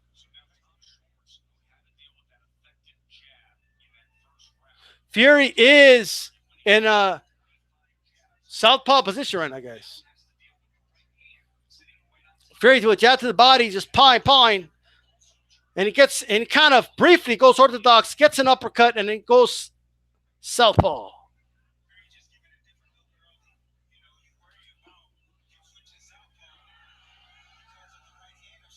Fury. And Fury, he's throwing wider hooks here to throw over that guard, and he keeps. Man, I'm telling you, when he keeps throwing that jab perfectly in the middle of that guard, it does cause the hands to spread. It does take a lot of energy when you have that guard up, right? Schwartz trying to move here, but he moves his gloves a lot when he moves his head as well. Horrible. Schwartz got Fury against the ropes. Fury turns him around. He gets some hooks in. Fury again with it. I think that right hook landed in the back of the ear of Schwartz. He throws another hook. Fury putting the hands down. He's showing off. The clown. He's being the clown in this round. He gets that right hand up, trying to pierce through that guard. He extended that hand and making Schwartz a miss. Fury shelling up here, but then his hands are down. He's got his hands down. He's moving the gloves side to side, and he throws some hooks upstairs, and he backs away. Totally disrespect for his opponent here. He passed both hands down, and he just, from the hip, shooting up. He's trying to look at Schwartz. He's red, man. When he hit those gloves, and, there's still some impact there. Plus, he's piercing through some of those. Some of those are getting in, like a 40% of that impact's getting in. Upon that jab is Fury. He's against the corner. He's against the ropes. And Schwartz, Fury rolled with those punches beautifully. That was beautiful. He extends the left hook over the guard. Through the guard, down he goes. He's been threading that needle. Through that guard, beautiful. Down to a knee goes Schwartz. Schwartz. Not paying attention to the ref, Schwartz. He's out of sorts. Oh, man, he looks battered. Fury with a right hand. Fury again with the right hand. To the body does Fury. Putting punches together through that guard. The ref might step in. Fury holding a bam hook. Holding a bam hook. The ref stops it. It's over. Man. Battered him up. Battered him up.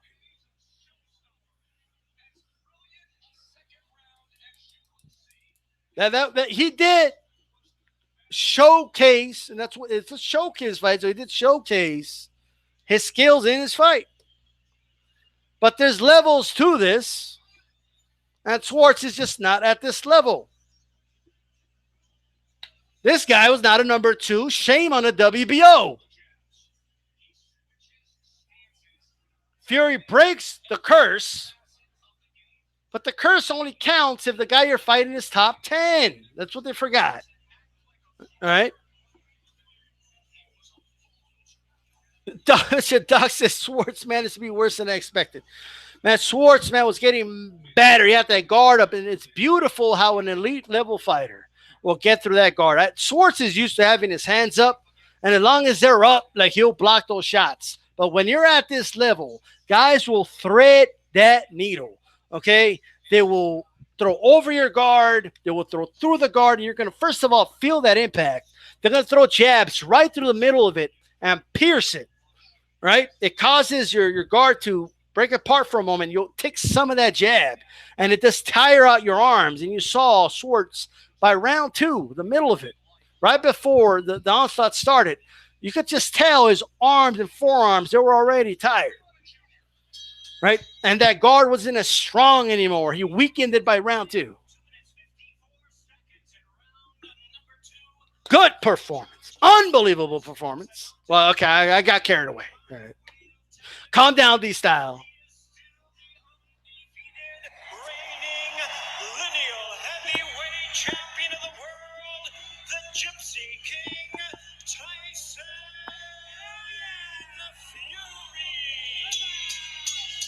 Fury. Okay, first of all, we're going to see who he calls out. I want to see if Tyson Fury calls anybody out. He's going to say, hey, Wilder's next. Confirm it. That's what I want to hear. First of all, they need to stop saying undisputed. He's not undisputed. It is disputed. Andy Ruiz and Wilder got belts. What do you mean undisputed champion? The undisputed. Oh, what are you talking about? They just throw the word undisputed around nowadays. Look at that. That was beautiful, bro. None of those landed. That was just beautiful. That, you got to admit that was beautiful. Right?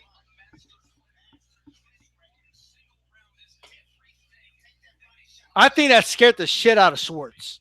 Look, I just threw those punches. Like, I thought all of them were going to land.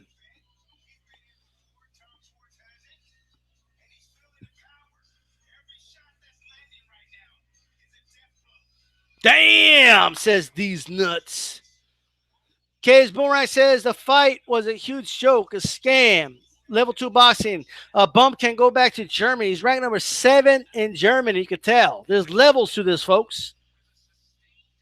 There's levels to this. See that? Look at that's what I talk about when I said threading the needle. See, look, those shots are landing. There's impact right there. Those are nicely thrown shots. At this level, having the guard up just isn't enough. And you can tell this dude Schwartz didn't know what to do. Like, why is this guy hitting me? Why am I feeling about 70% of that impact if my guard's up?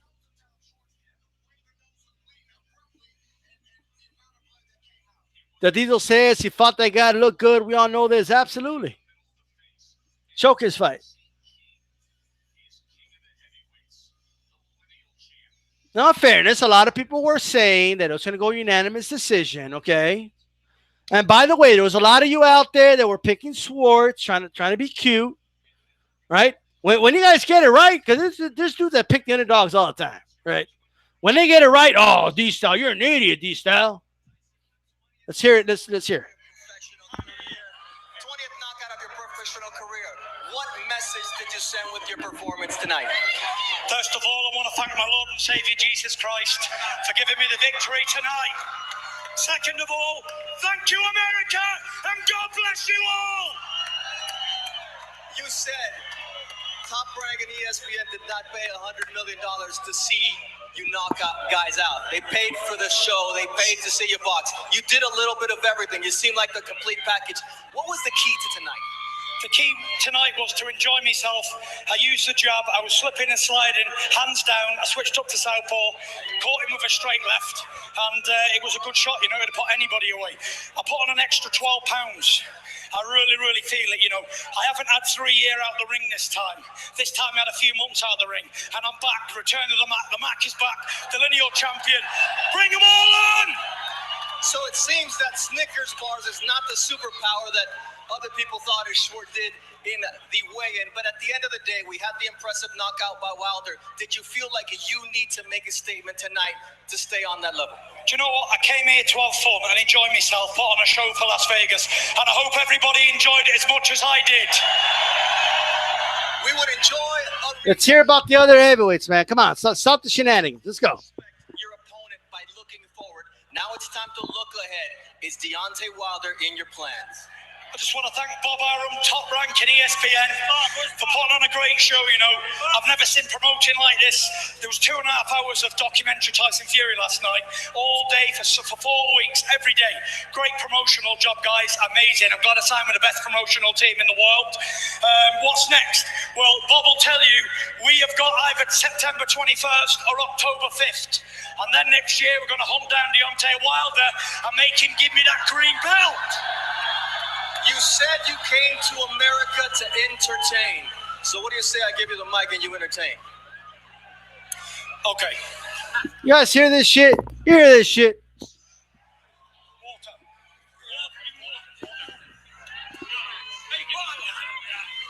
I can lay awake just to hear you breathing. Watch you smile. All right. This dude is clearly he couldn't sing. That's why he became a boxer. Okay, like that's Tyson Fury. Why are you a boxer? Why did you decide to do this? Well, I couldn't sing or dance. So, all right, this is terrible. First of all, this dude cannot sing. What is he doing?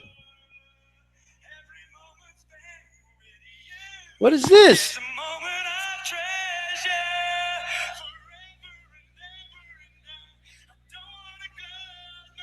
Look at all these drunk fans acting like this dude's like this Manny Pacquiao 2.0, bro.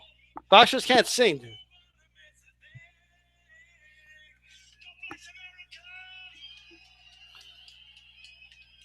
He was trying to maneuver himself away from that question. Is Deontay Wilder next? Well, you know, I want to thank Aram. I want to thank ESPN. I want to thank about the documentary. I want to thank this. I want to thank that.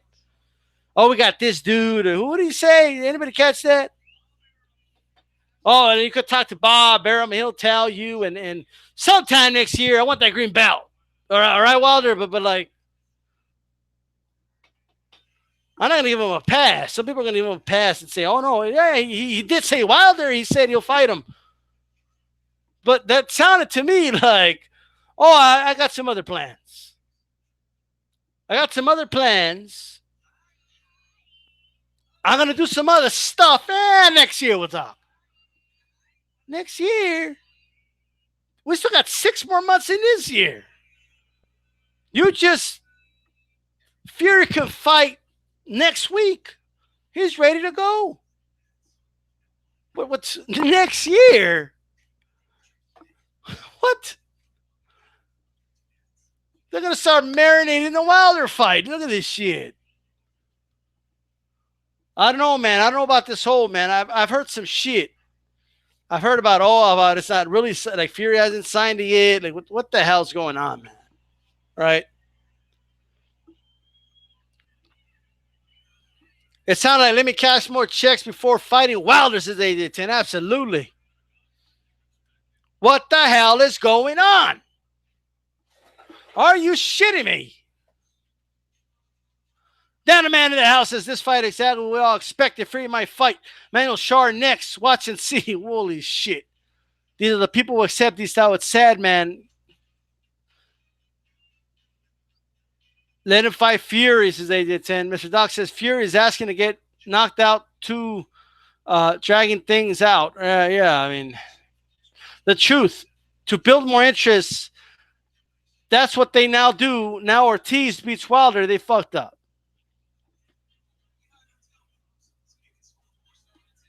These apps are not making the fights happen, bro. They're not. It's not happening. It's not improving things. Okay? It's not improving things, guys. What the hell, dude? What's going on?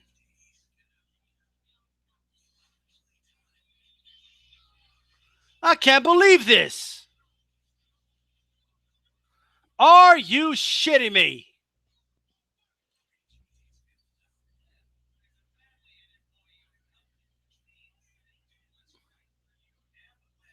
Legendary boxer, the dirty top-ranked scammer, scammed the public again, he says.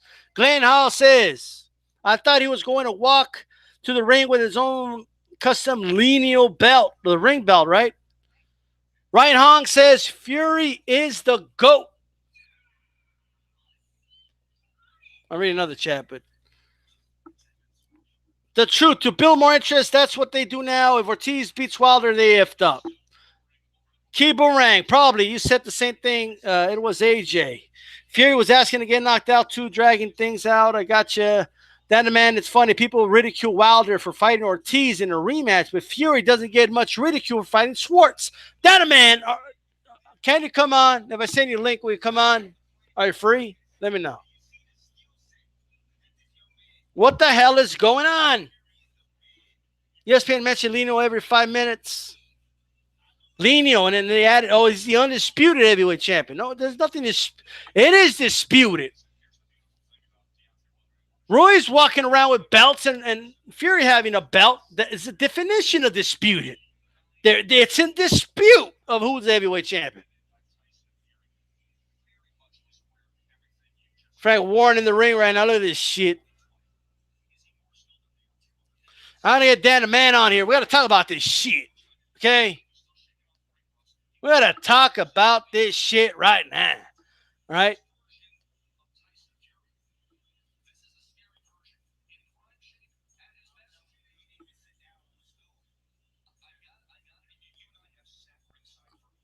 Dan the Man, give me a second, bro. I gotta send it through my Gmail. So there you go. The NGM cleared out fast as they did, and absolutely they cleared out.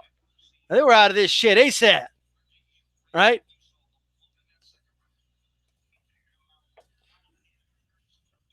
ASAP, they're out of that shit. Well, first of all, if half of the crowd left, it already looks empty. Okay, we gotta keep it honest there. All right. What happened to Tez? Does anyone know what happened? Oh, Terrence Crawford, folks. It's gonna get interviewed. Dan the Man, I just sent you the link. So look at your inbox, bro. So I gotta hear what the best pound for pound fighter in the sport has to say. Assessment of the performance you just saw tonight out of Fury. Oh, it was a great performance. He showed that he can box. He showed that he can be on elusive with his defense. He showed a little power in there as well. You know, everybody's talking about that added weight. He has a plan. That added weight, guess what it did? It got him a knockout tonight. Well, everybody expected him to dance to victory. He has a plan for Deontay Wilder. He has a plan for anybody in the division. He's the best in the world. I'm telling you, those skills that I saw tonight, and I understand that it's Tom Schwartz, and people are going to say, oh, it's Tom Schwartz. He can do that against anybody. But going to be pretty exciting to see the rematch against Deontay. But don't. Excited to watch it. Always great to visit with the pound-for-pound king here, Bud Crawford, welterweight champion. That I agree with. I mean, they are saying because they got an agenda. That's why. But I'll keep it real. But first of all, Bradley, don't do that, Bradley.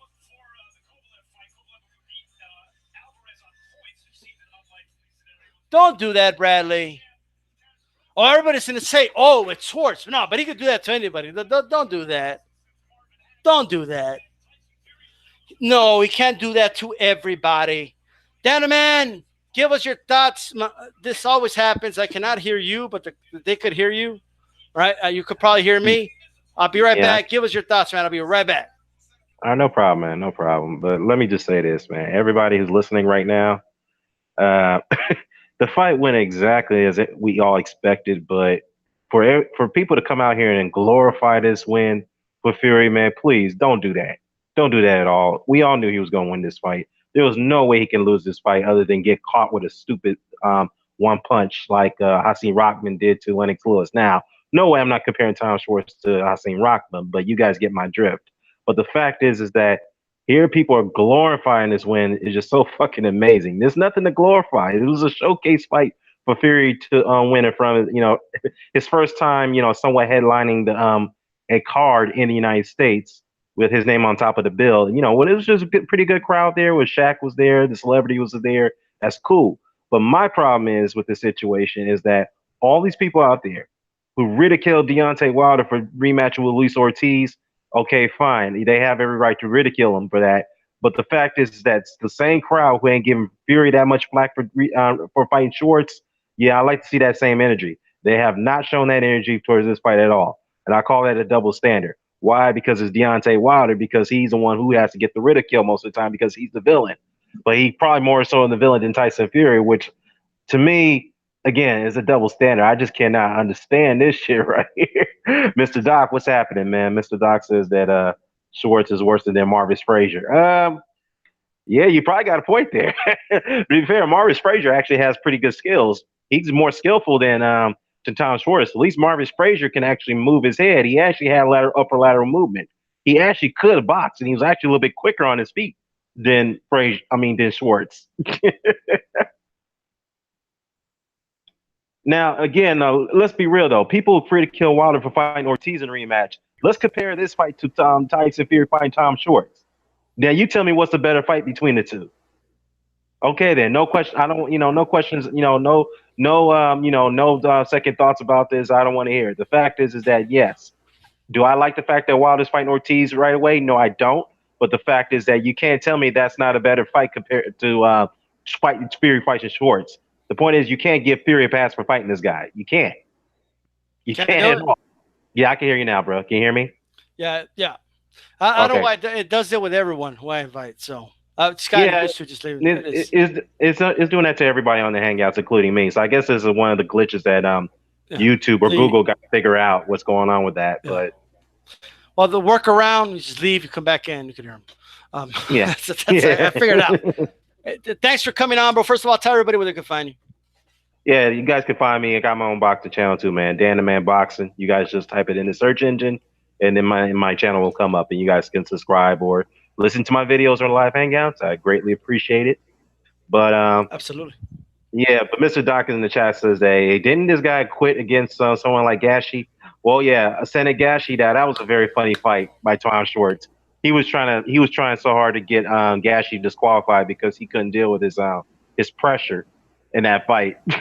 I mean, Gashi is a terrible fighter. Let's be real; he's not a good fighter. But when a guy like Tom Schwartz has difficulty dealing with the Senate Gashi, that speaks volumes. What does that tell you about this guy's skills and his repertoire? But other than that, look, don't me get wrong. Tom Schwartz got the basic fundamentals, but it was a total mismatch from the beginning. The guy's slow. He's still learning. He hasn't fought on war level. And this is what happens when guys are not proven on war level. But then the man. What's up? Okay. Mm-hmm. He has a tattoo that says "future" on his forearm. Oh yeah. Right. It says "future." Then the man. Don't you understand what that means? Yeah. Wow, man. I don't know. I say is he knows what it says like in another dimension. I don't know about future. I don't know about that either, but what I do know is that Tom Schwartz is going to be retreating back to Germany. He's going to be fighting on regional opposition for another 5-10 fights. Here's what I don't like about this fight. Okay, first of all, look, I'll be honest. Okay, right. I don't mind a showcase fight. Like if a guy wants to show off his skills, fine. Okay, and that's what this was. Fury looked he looked good. Right. He did. The way he was just threading that needle, piercing through that guard. Like Schwartz is that type of guy that, thinks as long as I have my hands up, they can't hit me. Right. Like I have a nice stiff guard, I'm good. He's never faced someone who's throwing those jabs right perfectly through the middle of that guard, piercing right through it. He didn't know what to do. He looked like he couldn't keep his hands up anymore. But before the ending. Well, maybe because Fury was punching right through it to the point it was hurting his arms. He couldn't hold it up. That's probably what it was. It was hurting. It was stinging him. It's kind of like when Wilder punches. It's kind of like when Wilder punches through that. That really stings a lot of guys' arms. You know what I mean? People can't, because Wilder can split right through that with force. With a lot of power. So. Well, first of all, to split that guard, man, it causes like a shock wave on the guard, and to bring your guard back to position takes up a lot of energy, Right. So he just kept doing it over and over again. Plus, he was looping the hook a little bit, hitting him like in the back of the ear, and he just didn't know what to do. He just felt overwhelmed. Yeah, it was probably that the physical pressure and the also the environment. He's never fought outside of Germany. This is the first time fighting out of Germany, for God's sakes. So he's fighting in front of a different crowd. And this is the first fight on world level. So Well, Of let's course- be honest. If Yeah. if this fight was in Germany, it would have been the same result. But Well, that's true. Maybe you know what? It'd probably been the same result. Maybe the fight would have been went a little bit faster. Maybe he'll try it a little bit harder because he's got the home crowd that's in his, that's cheering for him. You know what I mean? So right. he would have tried a little bit harder, but I guess again he was out of his comfort zone. He's fighting in front of a American audience. He's fighting in front of celebrities, for God's sake, that he's never seen before. Shaquille O'Neal, Evander Holyfield, those guys. I mean, celebrities even came out for a fucking Fury fight, for God's sakes. That speaks volumes for what he got out of the Wilder fight. But the fact is that Tom Schwartz is just totally out of his depth. Let's be real. He was totally out of his depth.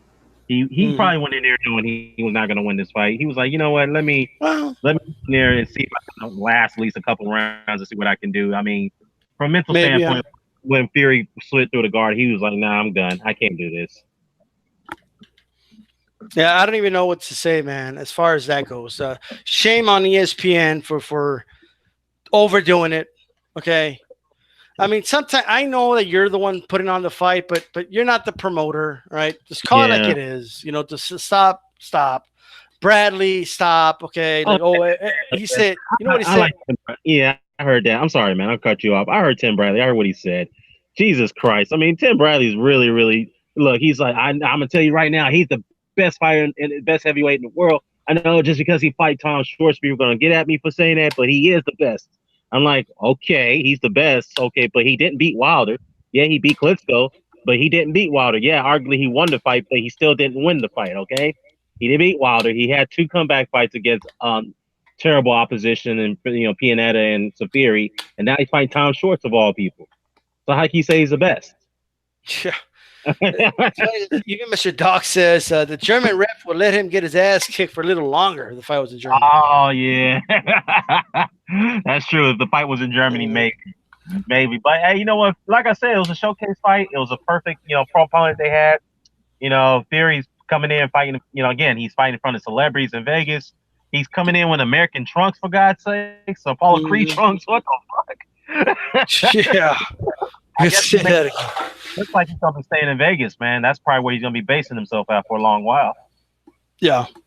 Yeah, but yeah, he's going to make it home there. I'm telling you, man, what their Top Rank is doing, they're making him the boxing Conor McGregor.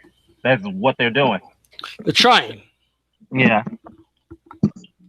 They're trying, but I just think that the state of the heavyweight division right now, people want the fights. Right. That's what they want right now. People want Fury Wilder again. That is the hottest fight ever since the draw. AJ went down. Oh yeah. It's now by default Fury. The Fury fight's the one people want. You know what I mean? Well, you know what? To be fair though, it's a good. You raise a pretty good point here because I just thought about something. Something just snapped into my head. Now that we saw this showcase, which was a horrible mismatch, now people are going to be like, nah, fuck that. You got to fight Wilder after he gets past Ortiz, if he does. No more marinade. No more marinade. Now the rumor mill is that I heard he's going to be trying to pursue a fight with goddamn Manuel Char, for God's sakes. I'm like, nah, man. No, don't do this shit, Tyson. Don't do that. Manuel Char of all fucking people. Don't do it. Yeah, don't do it. I know he's better than Pianetta, but fuck, no, Manuel Char, get out. I mean, not Pianetta. Yeah, better than Pianetta and Schwartz. But nah, man, you can't be fighting a guy like Manuel Char. He's been knocked out so many times already. Yeah. I mean, it's at this point. Come on, nobody wants to see that. Yeah. Shame on anybody, anyone who pays for that. Shame on you. All right. Yeah. Hey, but for real though, between you and I though, a lot of these AJ fans will be hopping on the Fury bandwagon. Watch and see. Well, I'm seeing that right now. Well, they might as well get on some bandwagon. I mean, if they're going to get on one. Yeah, because Fury is the only heavyweight champion from the UK that's left standing at this point. Well, what do you think of his answer, non-answer, as far as if he's going to fight Wilder next? Like I said, from that end, the answer, it's not going to happen next. We all know it's a marination. Well, you know what they're going to say, but Dan the man, you don't understand Dan the man. He did say next year, I want the green belt. He said that. Okay, look, first things first, the fight's going to happen in February. We all know that's locked down. I don't give a damn what Fury says, okay? It's locked down. We all know we all believe it's going to happen. Even Arum and Warren even confirmed that fight's happening next year in February. They even said it. So Fury can go around talking about I ain't signed to anything. That's bull. Yeah, whatever. You know the fight signed. Stop lying to people.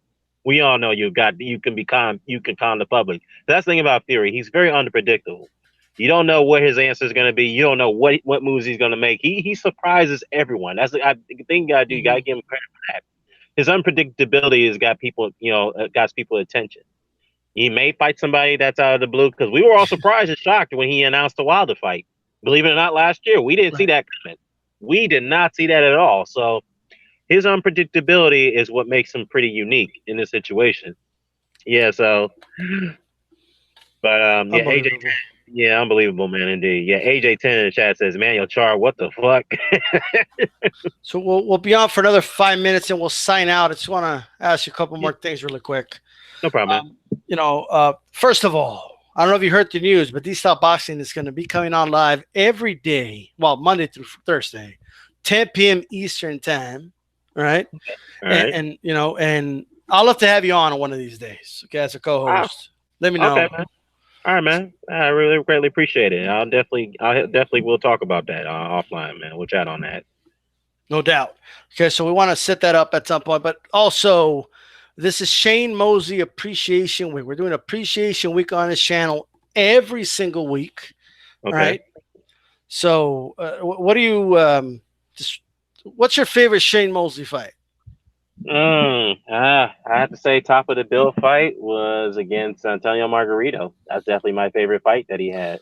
I talked about it earlier, right? Yeah. It's what I liked about it. Felt like justice. That's what I love about the fight. Yeah, and that's what I'm saying. It was like a justice that was pretty much overdue in a way because Margarito was able to get paid that shit for years. What he did to guys in the ring. Shane Mosley, a guy who wasn't supposed to win that fight against Margarito, believe it or not, he was a significant underdog going into that fight. Right. He was a smaller man, a natural lightweight fighting a very huge welterweight in Antonio Margarito. I mean, Shane Mosley's fought big welterweights before, but at that time, nobody thought that he could stand the ferocity and pressure style and power of Antonio Margarito. And Right. he destroyed him. He demolished him, beat him up badly. And it was justice, well served. I mean, that's on top of the list. I mean, him and Fernando Vargas was a good two wars that, two fights they had together. So, and so what else he had? I mean, obviously he got beat up pretty convincingly against Vernon Forrest in those two fights, and so against Winky Wright. I mean, he did better in the second fight against Winky Wright. De La Hoya, the first De La Hoya fight was a damn good fight. I mean, Shane Mosley's been, pretty much every fight he's been in has been really boring, with the exception of the Sergio Mora fight. I mean, that's Sergio Mora. His style makes it boring. we could all blame Mora, right? Yeah, we blame Mora for that. At least Shane tried to make a fight out of that, but Mora always, Mora, his style is like he's always on the back foot. He was always moving around too much. It's like he doesn't sit still. It's like, God damn it, sit still and fight, man. Damn. But it is what it is. That's just his style. But other than that, yeah, it's the Margarito fight, or even the Vargas, the two Vargas fights, and of course the Oscar De La Hoya fight, the first fight with Oscar De La Hoya. That would top the field. Hey, good call, man. And we'll be celebrating Shane Mosley all week long on this channel. So stay tuned for those videos. On all live channels, the last 20 minutes or so, we will be talking Shane Mosley. I'll be having some polls out. You go to Dstyleboxing, go to the community page and vote on those polls. Thumbs up those polls and give me your thoughts. Who else should be in? All right. We'll be getting some more fighters up for, for the vote. Which recently retired fighter do you feel we should appreciate, Dan man? That's a good question. I would say Andre Ward. Andre Ward. I haven't put him. I have a feeling I still have a bet with NBT Boxing. It's going to come back. So I think I had like 4 or 5 months left, but all right. All right. Well, we'll see about that one. I don't want to concede that he's. And same thing with Floyd. I have a feeling he's going to come back. Yeah, Floyd, he's unpredictable too. He'll come back. He doesn't want to come back. He retires. He unretires. I mean, he's done it more often than Sugar Ray Leonard did it. So, I mean, Andre Ward is one of them. I would like to get that appreciation. Recently, a retired fighter get the appreciation. Right. Tim Bradley, we criticized him just momentarily, but he definitely deserves appreciation. He fought the best of the best in his time. Tim Bradley. You did win one on Marquez. I did see that though, right? Yeah, Marquez of Queensberry week, man. We talked about it all week. We're just trying to get this fire started, man. Grow this thing.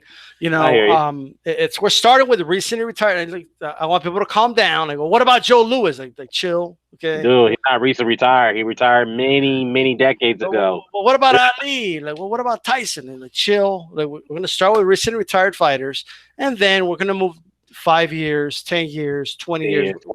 30 years. Yeah, that's cool. This channel's not going to close next week. You know, we're like chill. Yeah, I hear you. Yeah, I mean, here's another one that comes into mind. There's Miguel Cotto. He recently retired. Absolutely. Yeah. Miguel Cotto, and yeah, I think that's. You know, I guess it's almost semi-recent. Maybe we got. I want to put Roy Jones, but you know what he's doing. Yeah, he's still fighting. I guess let's just wait till that. If I were you, I'd wait till that chapter is closed. To be honest with you, this chapter, it's like the dude that's writing the Game of Thrones books. It's just it never ends. Like what's that's true. It's like it never ends. We're waiting for the ending. Like we're just gonna keep waiting. I know we're gonna keep waiting. I mean, here's one somewhat you could say it's somewhat recent. I mean, he retired about 4 years ago. Let's say Carl Froch. He's on there. Oh yeah, Carl Froch. Okay, Carl Froch he's on the qualifier.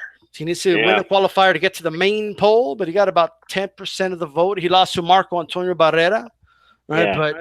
And we got Eric Morales is in the poll. Carl Froch. We're going to add Hopkins for sure. I'm debating, man. It's hard. There's James Toney. There's Cotto, as you mentioned. Winky Wright. I mean, there's a lot of recently retired fighters, and they don't have to be elite fighters. We could appreciate guys like Arturo Gatti, Nicky Ward. It's so many ways to appreciate fighters, but it doesn't have to be the elite of the elite. But we all know the elites are likely going to win the poll. So, absolutely. I want to thank Denaman. I'm going to be closing this out. I want to thank the chat. Really quick, Nelson Santos says, okay, wait a second. Every Thursday at 10 o'clock? Absolutely. Dstyle's on 10 p.m. Eastern on Thursdays. Absolutely.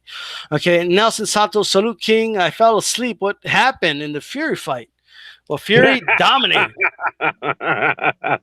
He put on a show and he dominated. Yeah, he did. I mean, as expected, so not surprised. I gotta ask you because it's relevant to this video. I did the play-by-play. To me, it was a dreadful fight. But what did you think of the fight with Love and Barrera? Hart and Barrera. I mean, I keep saying it had its moments. I mean, Barrera was pressing the action, obviously, for the most part. And Jesse Hart, as always, he's always known to gas out when the fight's going into waters, into distance. So it didn't surprise me. I know Barrera had the suspect chin. All he had to do is survive those. I mean, somewhat survive the rounds, push Jesse Hart to the limit. That's all you got to do is take him to the deep waters. He's gonna fade, And I mean, I wasn't really clamoring for that fight anyway. It's kind of like, to me, that fight was somewhat a semi crossroads fight. What I mean by that is like both fighters. I mean, to be fair, Barrera it was like a loser leaves town match of wrestling. Yeah, it's kind of like, okay, this is the last chance for either one of these men. You know what I mean? Yeah, Jesse Hart. He had his last. He has his last chance because he's failed twice against Gilberto Ramirez on world level. On a big time level, on a big time fight. And Sullivan Barrera, I mean, to be fair, Sullivan Barrera has semi success, moderate success on a world level, but him being knocked out against Duvall, and he's trying to come back, and now it's kind of like his last chance too, in a way. I mean, losing to Andre Ward previously, so obviously Jesse Hart won the fight, so he definitely hey, it is what it is. But where does he go from here at light heavyweight? He's fighting some big punchers up there. I mean, he's got Jesse Hart's in trouble, bro. He's in trouble. He's in trouble up there. I mean, Marcus Browns. I mean, you got Zordo up there now. I mean, he's not going to rematch with Zordo again. Forget that. Dude, that right hand is so predictable. And he's just 99% of the time, he's circling to the same direction. Right? Yeah, exactly. And the right hand is like, I'm going to throw my right hand right now. Like when he's throwing it. Okay. Yeah. And it was frustrating to see. And, but another, he claims he hurt his hand, and that's why his performance wasn't that good. But whatever, Yeah. I ain't gonna do. Every fighter says that when they have a subpar performance. I don't know why. I broke my hand, or I could knock the guy out because I broke my hand. Yeah. I mean, come on. Some guys. I mean, they'll just hide the fact that this guy took a better shot than most of my opponents, and they just can't admit that.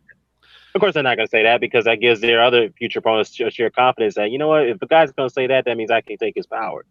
Mm-hmm. But Jesse Hart, like I said, he really, he needed this win. You know what I mean? He needed it, so he got the win. So his best win on his record so far. So let's see what he does at the light heavyweight. Like I said, he's got the Kovalevs he's got to deal with. He's got like I said, he ain't fighting Zordo again. That ain't gonna happen. He's got to deal with the Marcus Browns, Bottle Jack if he decides to come back. I mean, I think he will. Mm-hmm. Bivol. I mean, he's dealing with some big dudes. Bivol's not really a big fighter. Absolutely. I mean, Bivol's not really a big light heavyweight, but he's still a very good fighter on world level, though. But other than that, I mean, hell, let's put him in there against John Pascal because Pascal is more of a gatekeeper now. He's a high-level journeyman. I think Pascal beats him, to be honest. You think so? Well, if Pascal has a good performance, he'll beat him. Yeah, he's not going to forget. Well, Pascal's got to fight Marcus Brown next, so obviously I don't think Pascal's going to win that fight. But no. Yeah, but Hart did not dude. He looked like. Yeah, he looked bad in that. He looked bad. Yeah, he looked bad tonight. He looked horrible. I mean, hey, he got the win. I thought Barrera was winning the fight at one point, but it is what it is. Barrera kept smothering his own work at times. It was terrible as well. The ref Jane 80 didn't control the fight. It was terrible. I think Barrera, what he wanted to do, he didn't want to give Hart any range because Hart is pretty decent at long range. Let's be real. He's got the long ass arms. He could fight from a distance, but he cannot fight in close quarters. And that's the thing about him.